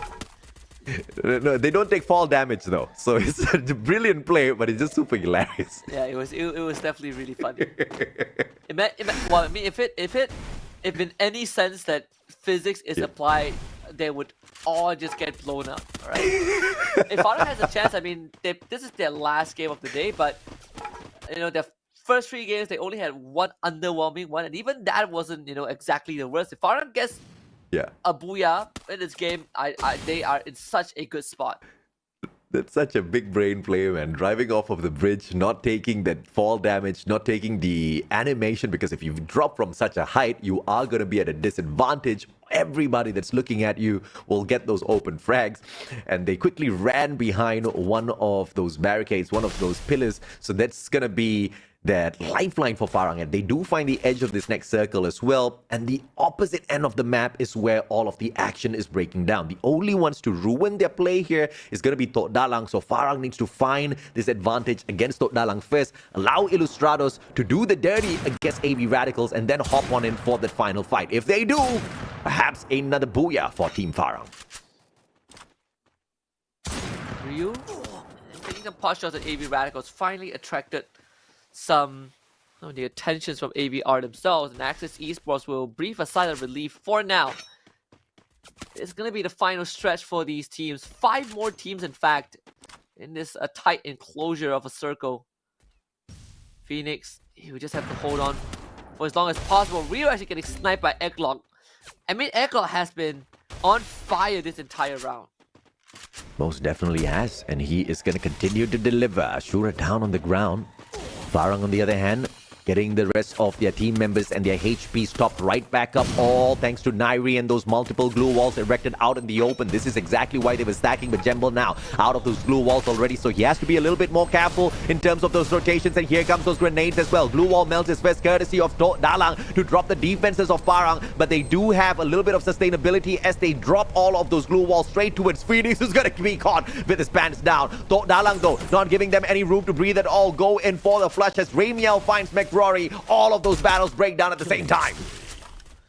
And Farang, they're going to take this slow and steady. They do not need to rush this. Let all the other teams wear each other out and then go in for the killing blow like they always have been so good at doing. Though down, they do have 2 members waiting on the side, and Spey, he's going to push on forward. Surely he sees this, right?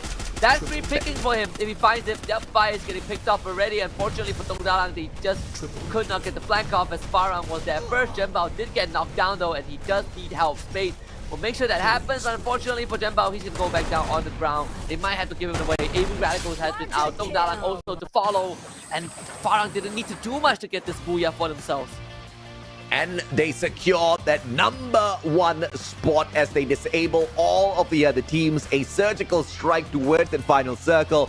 Once again, Tok Dalang could have made a huge difference, but they were trying to go for those safe plays as well, trying to look for that booyah to be picked up by their team. But Farang were the ones who took the initiative, and that is just staying true to the theme that you set up as we started this second last match. Anybody that goes ahead to take that advantage by taking a little bit of initiative early on will surely walk away with a lot. And Farang just proving that statement true, Husky. And of course, you also Jespu says hi for those who might not understand what that means. And we also saw Lucky in the background, right? The manager for Farang joined the roster this year. You know, a very happy man. Hosted the earlier majors and now part of one of the most successful local organizations. Things do turn out to go for the better. But overall, Farang again, second booyah of the day. If you count their second map, that could easily be a booyah with how well they performed. So I think Farang has definitely ended the day on a high note. They can be very proud of themselves. And that's just another booyah for Group B. Thus far, Group C has only found one booyah overall. Group B has swept away a majority, leaving only 3 booyahs for the side of Group A. So if you're looking for your group of death, then you for sure it is definitely Group B, and 3 out of the teams from Group B currently dominating the leaderboard. Ilustrados Juegos, Team Barut, as well as Farang. AB Radicals not too far behind them, and by the way they've been playing this, they are clearly showing us that they are in a mad dash for the top. But thankfully for Groups A and C, there is going to be a reshuffle by the end of the day, just to throw in a little bit of an extra element of surprise by the time we get into next week. And for Farang, this is probably the redemption arc, right? They've always proved to be a force in the local scene, and I think a lot of people, every time you see Farang in the grand finals, it always feels like there's a chance somewhere, somehow, they might win the whole thing and carry the flag. And Farang has been on the international stage twice as a squad, and I can confidently say not many teams have had that privilege. Expand being the other team that's been able to do so at the regional and international stage. Farang also FFWS once, FFSI once. So they definitely have the caliber, and so far they have finished week 1 on a very, very good note. I mean, it was a terrible start, and like you said, they've managed to redeem themselves, and this redemption arc has proven to be exactly what makes a team like Farang so threatening, where they can lie dormant for a day and absolutely dominate the leaderboard the following day, right? And if this is the kind of form that we see out of Farang all throughout MCPS Majors, then the other teams are definitely going to have a good big run for their money. But Team Badut, I mean, the consistency out of this squad is phenomenal. They have been continuously moving towards that final circle, such a methodical approach. Their gunfights are improving game after game. Initially, I thought it was not going to be as hot as some of these top flight squads, but Badut is keeping up a little bit of pressure on their own sides as well. Yeah, they definitely, you can see some minor adjustment that's needed. You could polish out on some little stuff, but nothing that they can't handle, with a 1 week break. And overall, the fundamentals are very, very solid. They understood the assignment. They understood how to handle certain situations that might put them at a disadvantage. And I think that is very, very impressive for a team that just came out of nowhere through the qualifiers, and right now are in contention with the best teams that we have. And of course, that is going to be sending Group C to take a little bit of a rest, as we are about to flick out the randomizer before we head on into game number 6 later on. And of course, that'll be a battle between Groups A and C. But let's take a look at the MVPs first. It's Egg Boy time. He's scrambled the brains of all of the other opponents out there. 7 eliminations, a well-deserved title for this Titan. 7 eliminations. This guy had a 1v5 moment earlier on, just completely shutting down Team Badut, funnily enough. And just winning those 1v1s, very, very good decision making when he finds himself in a disadvantage. Team Badut members, they were just funneling themselves in every few seconds, and he was able to take care of them. But of course, our team MVP for this game is none other than Farang. 25 massive points for them. So based on the 3 teams that we just highlighted, Ilustrados, who got into engagements with Badut, as well as Farang picking up the number 1 spot here, this is really gonna throw the top 3 in a little bit of a mix, as Farang takes that number 1 spot right back into their hands. But once again, it's the final game played, but thank their lucky stars, Badut and Ilustrados Juegos are on the exact same group, so they do not need to worry about their position. The ones that they do need to worry about a tad bit is going to be Visionaries, as they make that dash one final time in that random map. Visionaries managed to pick up 13 this time on the 5th spot, so that is a decent average run for them in terms of setting up the final game. Yeah, and this is the only one poor round for Team Badut, so it's okay. It's acceptable considering how much they've shown on day 2. As the riders still struggling at the very bottom. Expand as well, just below average stuff from them. And it's fair to say that the teams that have not been able to find their balance, some of them are still in that limbo. And some teams definitely has recovered, stuck to the identity that they have had for a long time. Farang, Ilustrados Juegos, I love what they have shown us. Ilustrados Juegos shown us recovery. Farang shown us consistency. I do agree, and more teams are really stepping it up, and therefore the eliminations are being spread out a little bit more all throughout the lobby, and you're not just finding one team dominating all of the eliminations out there in the battlefield. And this is a breath of fresh new air as opposed to day number 1, where we only saw a couple of teams really dominating the overall kill feed as well as the eliminations picked up on the battlefield. Everybody else was just really cherry picking whatever they could take as they were playing mainly for those placement points. So you can see the teams really getting into rhythm by the time we get into day 2, and this is the best time to do exactly that, because once again, halfway point at the end of this next match. Only 2 more days of the group stage will be left before we tally up the total points and send the top 12 to the grand finals, Husky. Yeah, top 12 grand finals, 12 match to determine who gets that free pass onto that world stage, which will, in this case, happen across 3 weeks. It's the first for FFWS, but one of the best format changes ever. And I think, teams that have been dying to prove themselves, right? You look back at the Brazilian teams like Vivo, like Kate, they were a few points away from winning the trophy last year. But with this format, they definitely have a much better chance to adapt. And that applies to every single team that will be on that world stage. So the importance is definitely so much more magnified than it is a year ago.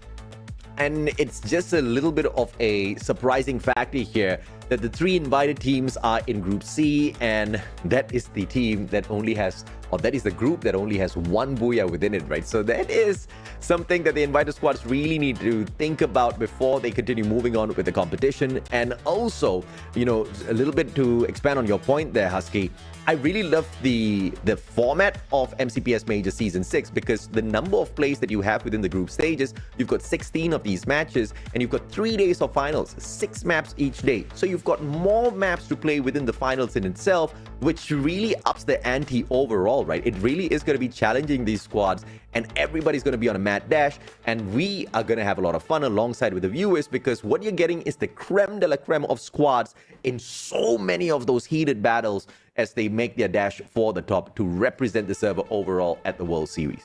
Yeah, we're also giving them a second and a third chance, right? And I know when we first saw this format at FFSI, we were like, wow, the teams, they're going to have a chance to recover. And then E-Arena happened, and they won the whole grand finals in just 1 day. So that one was an anomaly. I still believe in the theory that having 3 days is so much better. It's just unfortunate that E-Arena was just that strong during the FFSI finals. But we saw, aside from them, the teams, they were kind of exchanging placements across those 3 days. The same is going to be applied for MCPS. So in fact, I want to see a balanced grand finals where a balance of Malaysian teams and a balance of PH teams. That's all I want to see. I think you're going to be able to get exactly that, because the Filipinos have really stepped up what they can do out there on the battlefield.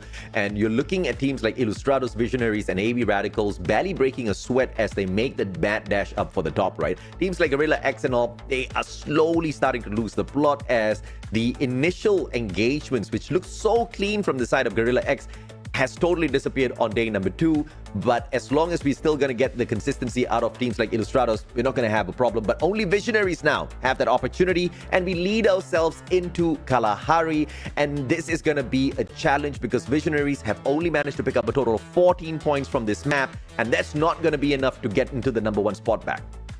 You know which team is going to be really happy?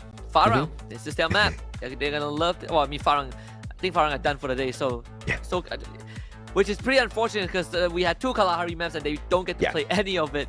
But I'm happy we get Kalahari, because it's to make up a full season without this map in the pool. So they can rig it to be Kalahari every 6 map, and I would not complain at all.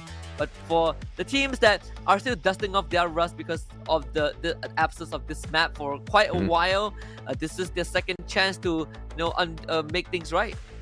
Visionaries need to secure more than 23 points in order to rip away that number 1 spot, and they will be the only team out of Group A with the capability to match up against whatever Group B has been able to offer thus far. The top 3 spots dominated by Group B, and if you want to look at the top 5, 4 out of the 5 teams are from Group B, right? So they're definitely forming the title of Group of Death thus far, but 1 extra match might just make the world of difference here for the teams of Group A.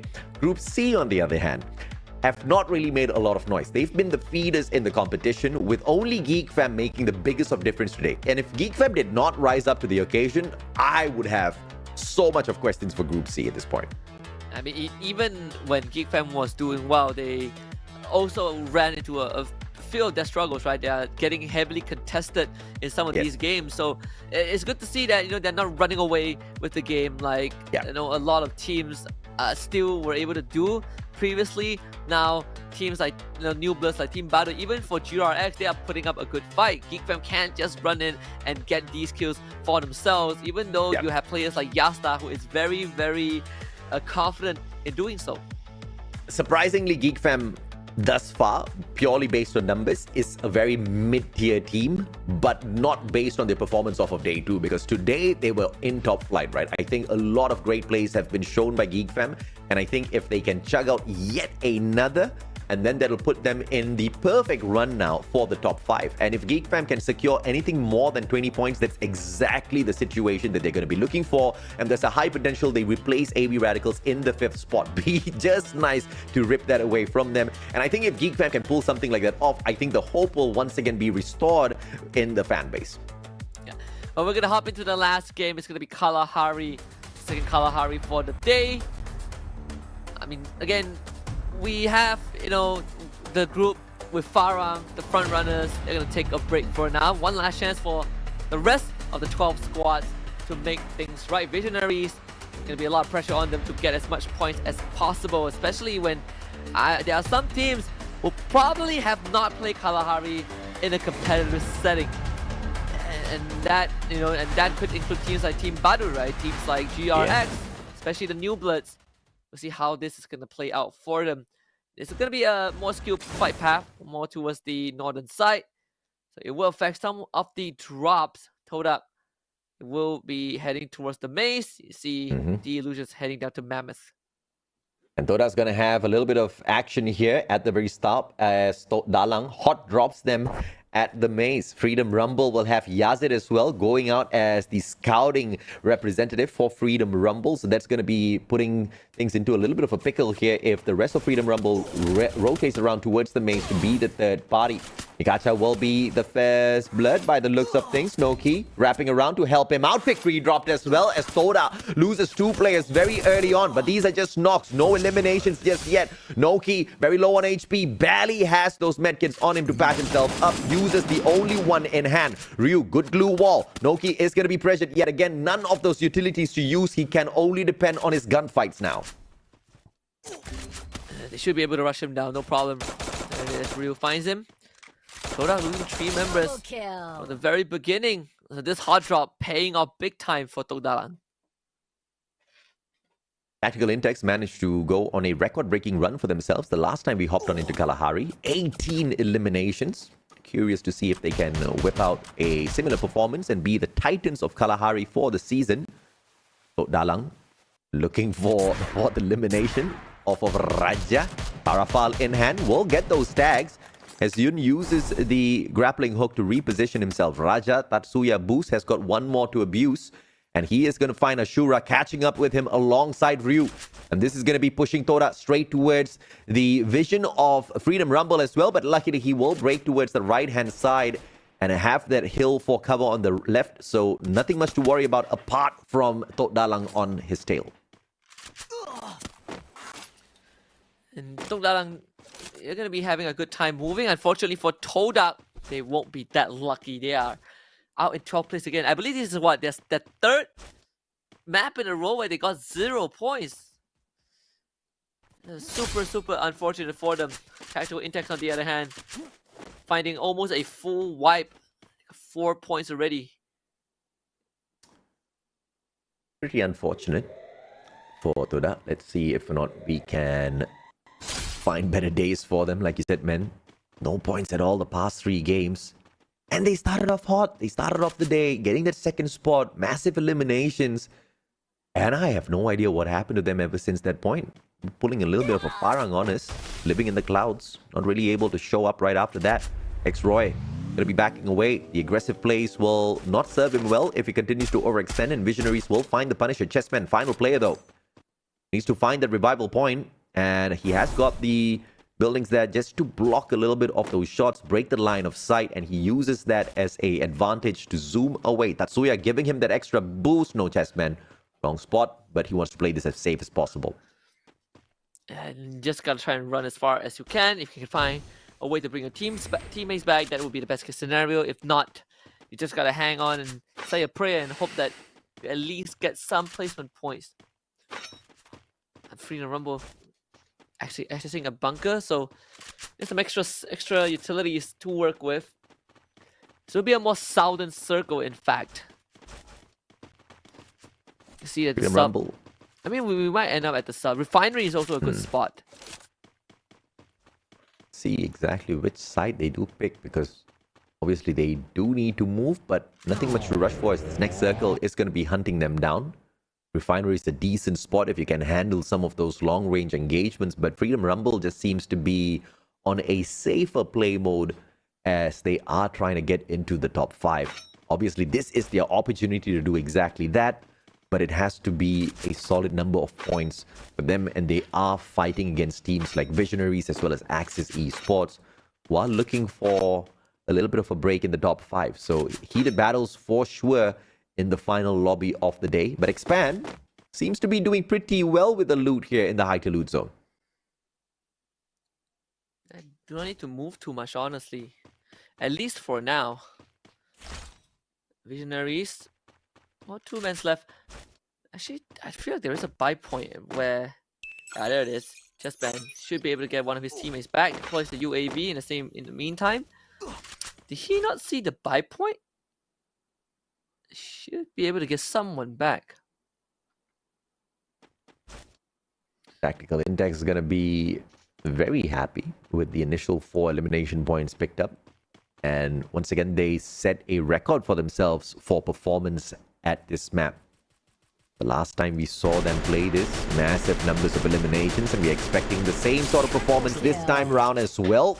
So Dalang finds a solid one out of nowhere. Ashura will continue to move on forth, looting up the guy. He's got a vending machine there as well that they can use to top their armors right back up.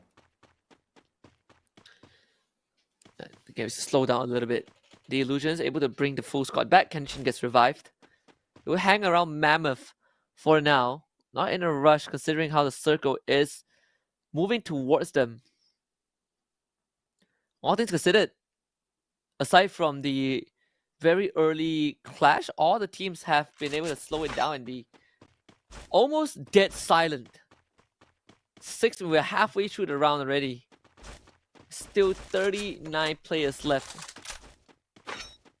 The only team that's unfortunate to not be a part of this experience is Todak. A little unfortunate for Todak, for sure. Nafi is looking comfortable with the Kar 98 up there, but I don't know if that's the kind of weapon you want to be making good use of up at the top. AWMs, M82Bs, perhaps a little bit more favored. Maybe even a Woodpecker. Let's see what he can make out of that a little bit later on. Circle's still going to be on the side of Freedom Rumble as it continues to move. Visionary very slow on that rotation in, but look outside of the circle here. Toby in a gunfight against Tactical Index, looking for yet another frag. Toby getting tagged up as he moves away from that compound. Twix gonna be hurt as well as he meets God Frieza out at Old Hampton. This is such a risky play out of Visionaries. Oh yeah. It's starting to get a bit crowded. Axis, on the other hand, they will run into... Who's next? Trying to keep them at bay, at least. Santa Catarina is not the easiest place to cross, but Shinon actually gets the drop onto X-Roy. That is not good at all. Shots continue to come through. Shinon now knows where Phoenix is at. That is a lot of intel that he just gave to his team. Let's see what they do with that information as Husky gets dropped as well. Tactical Index for yet another surgical strike, but Fikri responds. Grenade launcher in hand. That disables them. Fikri, can he need a grenade? And that does not find a connection. Redface, on the other hand, finds that rotation around. No life. Still have their lives pretty much in their hands. Grenade up top. Not going to be making much of a damage as nobody is found. Toby flanking around from the back. Redface doesn't have a lot of backup. That ice grenade is going to get tossed out as well, as Toby is wrapping too far away to make any bit of interference here. it's gonna be crunch time. NFE, they've already lost one member, ITX. They start running in. Look to take out members of NFE. Ken, the last man left alive, trying to run away as far as possible. He gets caught on the edge. Luffy will hunt him down. No life. 11th place. Looks like Tactical Index is going for the 18 frags again, man. 7 already, and they don't look like they're slowing down at all. In fact, they're just continuously looting as they drop team or player after player. As Axis Esports makes their exit as well, this is now an opportunity for a team like Tok Dalang to overtake them. Wait, did Tok Dalang get eliminated yet? No. Toda got eliminated. Ah, yes. Toda. So Tok Dalang in a super spot right now. They just have to stay alive for a few more minutes. Man, ITX are doing so well on this map so far. They're taking all the right fights. Or it's a truck if they want to go for it. And they're finding all these stragglers. The Ego is going to be the 8th point for ITX if he goes down. But thankfully, he was able to gain some distance. But ITX, I feel like they are tempted to just rush in and try to find stragglers. And this is the kind of aggression that's going to give you those numbers yet again. Tactical Index need to pick up 11 more as Axel drops Eagle. Does he find the finisher though? Is it going to get picked up by Tactical Index, who are hot on his tail? Expansor sees it. He's just waiting for the play to bleed out. He should find the finisher, Axel. I think he just go for it. I feel like he should do it now. Axel. Okay, there it is. Yeah. Secured, thankfully. I would be so mad if someone steals that one. It was a freebie. It was a freebie for Expand. Yeah. And they get the circle, right? So at command post nonetheless. Bloody Head's not going to be too happy with this, but even if they were here, you know, Expand was just winning way too many battles against them to take the commanding lead here at command post in the competitions of the past. This continues to be the home of Expand at Kalahari. Tactical Index. Rotation in towards Expand. This is going to be a hot fight that Expand desperately needs to win for themselves. ITX are going to be the first team to show up. Can Expand hold them back? That will be question number 1. JRX, on the other hand, yeah, really going to be knocked down already, unfortunately. For you, now we need to start making them move into the circle. They have multiple vehicles to facilitate that. With a quick move, need to be able to catch up to the rest of the team. They have a distance to cover, and Kalahari doesn't have the best terrain for you to move around in vehicles. Meanwhile, Expand, they're gonna start fighting against Tactical Index. Tactical Index they're gonna be in a good spot. Too fast. Good peek around the corner. The grenade launcher to find it. Should have knocked it. Now they're gonna pounce instantly. Too fast actually gets knocked down. Zipnu goes in for the Frank. It's a 1 versus 2 Expand. Should be able to clean it up if they play this correctly, but Tactical Index, they're putting up a pretty good fight. Luffy, back up, instantly knocked down, red face. He's also gonna drop Zipnu, the last and alive, and Expand finally showing some signs of life in this final round. And Zipnu is gonna go down, and Cobra will finish the job. Expand finds himself 5 points already. Cobra with the triple, the Trogon really getting the job done out there. And this is what I'm talking about. Cobra with the shotgun and the aggression. There's just no fix for it. Teams will fall before Expand. With just a little bit more initiative needed out of the rushes from Team Expand. I think the approaches thus far have been a little bit too soft. If they kick it up a couple of notches, I'm pretty sure it will be difficult for the other teams to keep up with their firepower. But I guess they are playing it a little safe with Zuez, just finding his comfort with the squad. Yasta now gonna be teased from the back, and Freedom Rumble rushing on in. Yasta finding those bullets straight through his head. Kent straights one right back out, but Kizu and his grenade finds Kent instead as Yasta finds the drop onto Yasta himself. Kizu as well as Snapis. It's gonna be Kizu surviving this in a 2v3 against Geekfam. Geekfam, can you hold out on this? So you do have the numbers advantage. 3 versus 2. Snapis going to touch a dash to try and look for an angle, but good clue wall to prevent that from happening. Kizu, our final survivor, realizes that there's no more chance. He's just gonna surrender to his fate.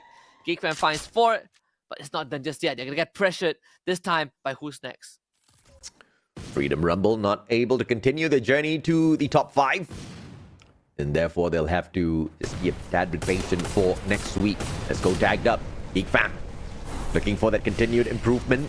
on day 2 here. With just a single day of solid performance, can they find the top 5 for themselves? 4 eliminations in hand already. This is going to be the next big battle. Who's next? 5 eliminations as well. A cluster courtesy of Yadop. Yet another can take Davis out of the equation, but the connection just is not there. Let's go with a very aggressive play right in front, and Haziq punishes him with the Groza as well. It's a 3v3 equal fight between the two now. And Geekfam, they still want to go for more, keep pushing the momentum. This is going to be a good opportunity for them to rack up some points. Tress completely pressured as your dope will be taken care of by Haziq. Now, who's next? What's next for them? Tress bleeding out very slowly, keeping himself alive with the remaining medkits. And Geekfam, it's going to leave him out to dry in the desert. They have more business that they need to take care of in front of them. And look at that, GRX fighting against DL. This could be a good chance for Geekfam to start picking up some stragglers. Good one. Got Freezer down and quickly eliminated by Kenshin. Fantastic advantage taken. Let's see if they can keep this up. Heist as well as Dynamo. Dynamo very low on that HP. Catch back up, but he's got the helmet and the armor here. Heist to work around with. Has got the great loot as well with the Groza, but can't do much as he plays defensive out in the open. Depending on the glue wall, he gets dropped. That's so unfortunate. And Team D Illusion just setting things on fire now, but they will need to start moving in a little bit. The circle's going to leave them high and dry, especially for the duo waiting at the back. Haziq gets rid of Tress. Expand. One of the better rounds that they have. The circle right in front of command post as well. GRX out in 6th place. Tok Dalang with full squad left alive. Will be under pressure though. It's the Illusions. Saria needs help. Kenshin will be there to aid him. Tok Dalang just lobbing grenades at the Illusion from afar. It's just a battle between 2 watchtowers. Ashura finds the snipe as Dawis will engage with Chessman. Geekfam now joins the fray. Ryu pushing on to the watchtower. Charge buster in hand. Kenshin keeping him away. Getting the knock. The Tok Dalang, they're gonna double down. Blue Wall Melters. They really want to commit to this. Fire is still keeping himself pretty safe, and now has to fight for his life. Fire drops down to the ground, and Kenshin will find the snipe. Oh, Dalang are definitely making the run for the top 5 here. If they can survive a little bit longer, should be able to do exactly that. But Fire is getting taken out. And the Illusion really putting up a strong fight. Visionaries shut down as well as they were looking for the #1 spot. They needed extra 13 points. Is that enough? We will still need to wait and see. Expand, on the other hand, still surviving. This time a battle directly against Geekfam, who are leading the lobby with the most number of eliminations. Glue Wall Melt is going to be taking away the defenses in a little bit, but Axel topping his HP right back up. The M82B run on 2 players from the side of Expand. This is going to be deadly, but the ones who have the advantage is going to be the Illusion, all thanks to the battle that's breaking out between Geek and Expand. Expand, they are still under heavy fire, too fast. Doesn't get any room to recover. Can't breathe at all. Geekfam have them boxed in. The blue is going to threaten Expand as well. The Illusion, this is their best chance to start taking advantage, especially on Expand. The Tok Dalang Yun, he's hiding behind the glue wall. I'm not sure if anyone notices that. The Illusion, they have the members to deal with this as Yun perishes to the blue. Final 3 teams left. Tok Dalang finds themselves a pretty good position to work with. It's a 3-way fight. Who is going to take the brunt of it? Expand. It seems like they are attracting a lot more heat than they would have liked. Also, will Philippines finish up on top through Visionaries, or will we see Farang maintain that #1 spot by the end of this battle? Expand, circling around. They finally move on in, taking the initiative straight up towards Geekfam, who already have the 11 eliminations. Not a lot of firepower left in the side of Geekfam here through those grenades. Those lethals are going to be down, and now the Illusion with the Mag 7. Hey, just behind all of the glue walls, spotting out Axel quickly in and out. All of those micro-pixel peaks does give him those shots onto Expand, forcing them to find the recovery, and the flank around coming through from Axel will put Geekfam in the top position. Fantastic plays, and Raz, the final player here. Geekfam for the wraparound, as that Trogon should be able to end it. Kens picks up the final one. And Geekfam ends it on a very, very strong note with the Booyah. Wow. This one has been a long time coming. One of the older rosters. The roster that formed because their original roster got poached. And here they are making a name for themselves. And the best part was that when Sem9 took the old Geekfam roster and they faced off against the major, the new Geekfam roster had a good start, but Sem9 rolled over them towards the very end. it's good to see that Geek Fam now gets to put out a bit of their own performances with this in this major and close it out on a very, very strong note. And I love it. Discord screenshot. Yeah, show everything. This is the first team that, in my recent memory, don't show pictures of their partners, but of their teammates. Usually candid photos. We need more of that. Geek Fam were on a poor run yesterday, a total of 22 points. But today, on the other hand, they have been one of the better teams, picking up 42 before this match started. And clearly an extra 12 out of that booyah. Massive numbers of eliminations towards the very end. I didn't manage to catch those numbers, but it's going to be putting them in close towards the 60-point mark, which is a phenomenal difference in comparison to what they could do across 4 maps yesterday. Geek Fam has truly woken up and now are one of those teams that are in the battle for the top 5 for sure. If there's one thing that Free Fire has taught me is that no matter how strong a team looks, there's going to be that one tipping point on the final day that completely forces us to throw our script out the window. But it's always good to see that that is the case, because we know because that means that every single team is giving it their all, and you do not know who the winner is going to be until the fat lady sings. And in this case, Geek Fam finally finding a groove towards the very end, taking advantage of all these scrappy fights, but most importantly, knowing how to hold their ground when they are put in a kind of a pinch towards the very end. The three-way fight is always very complicated for inexperienced teams to handle that situation. What if we are the ones under the most pressure? What if we are the ones who are given the leeway? What do we do in these varying circumstances? And Geek Fam knew exactly how to handle it. Tok Dalang and Geek Fam looking for the top 5. Visionaries looking for that number 1 spot. Malaysia versus Philippines, as Sri Lanka fortunately could not show up much, as they were down and outed a little bit too many times very early on in these matches. And what we are seeing out of Expand is exactly what I expect to see out of Sri Lanka. What we saw out of Geek Fam today is what I'm expecting out of Sri Lanka next week. And they still have some time. This is not over just yet, even though that there's a bit of a gap, a bit of a distance between SLR and the team, you know, a position ahead of them. But that can all turn around if they just get a couple of decent rounds. Again, top 12 is the goal. Don't look for finishing top 1. Realistically, it's impossible. But to beat 5 other teams in front of you, that's not that hard.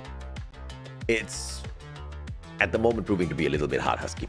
But I totally get where you're coming from. They need to hustle for it, because the prize pool over at the grand finals, even if you do take the 12th spot, still going to be walking away with some solid amount of US dollars. This is something that I'm hoping the Sri Lankans can get, so that they can inspire themselves to do even better and inspire the rest of their countrymen to step on into Free Fire with a lot more aggression. And as if Sri Lanka wants to be discouraged by whatever that's happening now, whatever that happened back in Season 4, I just want them to really take a good look at the Philippines and see how the region has grown. Because where Sri Lanka is right now, at one point, I believe back in Season 1, is where the Philippines used to be, right? We really didn't have a lot of teams qualifying out of the country. We didn't have a lot of firepower coming from there. We saw a lot of noise in terms of what they could do out there on the battlefield, but no consistency. Slowly but surely, though, these teams have been growing and finding ways to dominate. And we have yesterday that was totally dominated by the Filipinos, and today a potential domination at the top of the leaderboard once again through Visionaries. But we still need to wait to see what the final tally is. Yeah, absolutely. But as long as they are kind of in contention, we don't see that big gap between these teams. I think that is a good sign for the Philippines, right? Because has always been a Malaysia top-heavy league for the past, ever since the inception of the major. And AB Radicals was kind of like the spearhead, right? We had Anxiety led by Chessman back then, and they were a very, very slow team that was struggling to keep up. But with Visionaries, it seems like they definitely have finally found that magic, that answer. So if that is the case, and we have more Filipino teams step up to the occasion, I honestly would not mind to see Philippines take another trophy for themselves. But like you said, AJ, we gotta wait until the scores tally. We gotta wait until the end of the entire major to find out if that is gonna be the case. up until this final match, Visionaries were doing slightly better than Geek Fam. Geek Fam had about 42 points. Visionary had picked up about 44-45, but it definitely changed in the final game as Geek Fam kept up the continuous pressure out there on all of the teams, making sure to be the team that picked up the booyah at the end of the day as well. Is really going to put them in a great position to be in the top 3 biggest damage dealers and the top 3 teams overall from day 2, which is a huge improvement from the 22 points, basically nothing that they picked up from yesterday, leaving them in the second spot from the bottom. So, I mean, if you want to have a team to look up to for inspiration, it has to be Geek Fam, and they've managed to pretty much climb up towards the top of the leaderboard here with just a single booyah in hand, which is pretty impressive. Yeah, and I mean, for Geek Fam, it's an org that has gone through some roster changes. You know, they had their highs, they had their lows. Their high was basically being the team so dominant that no one could even come close to them, and even second place felt like you're miles apart. But the lowest of lows was basically being completely thrashed and put in the dumpster. So this is a recovery arc. If Geek Fam can make something out of this and keep this performance for week number 2, I'm pretty sure that we might see this new breed, this new bunch of Geek Fam players back at their prime. At least bring Geek Fam back to the prime. I mean, at least bring Group C back into the fight, right? And Geek Fam pretty much it has been the only team to make massive amount of noise from Group C. Apart from them, we thought Gorilla X had those fancy plays that could, you know, get us excited a little bit on the casting desk, but unfortunately, no. And Geek Fam walks away here with Ken's picking up the MVP title. Not only do they get the booyah, but this guy provided a lot of those eliminations to get them there. Absolutely, and of course, Ken, one of the newer names, 8 eliminations, picking up Stragons, confirming those eliminations for his team. Very crucial. And look at that, the most points the team has garnered for day 2 is going to be coming from Geek Fam. 29 points, a booyah, and 17 eliminations to boot. And that officially sets a brand new record here in Season 6. Geek Fam has gone back to its old ways of setting and breaking the records that others can bring onto the table. 29 points courtesy of Geek Fam. Expand picking up 17 points, although they do not finish in that second place. The Illusion with the 15. Thought Dalang walk away with only 12 points this time round, which is a little bit of a shame because they do miss out from that 5th spot by quite a little bit. Tactical Intex could not put on a record-breaking run once again, but decent enough as they started off aggressive. 7 eliminations, but only 2 coming through from placements. Who's next? Managed to bring out the decent enough run by walking in with 9 points. Yeah, Expand also breathing a minor sigh of relief, finally ending the day with 17 points. Let's take a look at the overall standings. Farang will lead the pack, 123 total points already. Ilustrado Juegos in second place, not too far behind. Visionaries in third. Team Badut 4th. Geek Fam shooting up to 5th place, and AV Radicals in 6th. Geek Fam was at 17th when we started off the day. I mean, look at that hustle, man. They made it to the top 5. That is insane. They even kicked AV Radicals down 13 points above them. And all of a sudden, we have a fun fight here for the top. Farang, of course, holding on to the number 1 spot. They are going to feel the pressure from Ilustrados and Visionaries. But Ilustrados and Visionaries, this is their wake-up call as well. Because it was a great day yesterday, decent today, but just not good enough to keep up with what teams like Farang and Geek Fam could do. And Geek Fam, obviously, they're not in the number 1 spot, but the amount of effort put in by the squad who barely showed up yesterday has truly been phenomenal to watch. Yeah, all things considered, Tactical Intex, they're not too far away from breaking onto the first pace, right? They're just 5 points away from Freedom Rumble. And I would even go as far as to say that they did so much better than Freedom Rumble today overall. So the second pace, Toda is probably the only team that I'm looking at and be like, man, you guys really gotta step up because time is ticking, right? Even Access Esports, I'm kind of satisfied with what they provided on day 2. That's true, but Toda though, 16th spot, 52 points. Today has just been a day of no show, unfortunately, for a majority of those rounds out of them. We obviously are looking to look for a little bit more out of Team Toda, who are currently in relegation spots. So that's not a good place to be at all by the time we reach the halfway point. At the end of today, it just marked the spot to hit that reset on the groupings here. So once again, the randomizer will come out, not for the maps this time, but to see exactly what the group setup is going to be for next week, Husky. Oh, I can't wait to see this because it really sometimes it really boils down to which kind of groupings that you get, right? Do you get paired with the big dogs? Do you get paired with teams that just completely counters your playstyle? And we've seen that rock, paper, scissors effect before. Farang, we say, very aggressive team, and then suddenly when they face off against a team that's control, at that point it was like, what, 7-9, and suddenly Farang felt like they could not do anything at all. So this is going to be very, very crucial to see how these teams adapt. Again, they have 1 week to figure out how to proceed and finish off the group stage strong, and they will be, they'll be informed of their groupings anyways. So I'm pretty sure they have a good idea of what to do. Yeah, that's quite a lot of time for them to find those adjustments, put in a lot of hours, a lot of work into finding a little bit more of a strategic approach. And this is also a point where some of these teams might want to rethink their skill setup, right? Those active and passive skills have truly proven to be one that either makes or breaks some of your play. You have seen a little bit more of a tanky setup, and Nairi has been a major game changer in current season. But of course, you do have to play a very aggressive setup with those glue walls as well. So I think that goes really well if you are a team that loves the defense but also likes to push into the compound of your opponents. With Nairi, it makes a world of difference. And some of the teams that might want to figure out as to how to work their way around Nairi should be teams like SL Riders, for example, who continuously get caught out in the open, not a lot of HP to work around with. Hopefully, it is something that they focus on.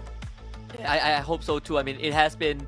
the time is moving really fast for the major, right? We don't have much days for the teams to get ready. I cannot believe we're at the halfway point. Usually, I have some time to prep myself, but there it is. We're done with the first half of the group stage. But that concludes week number 1.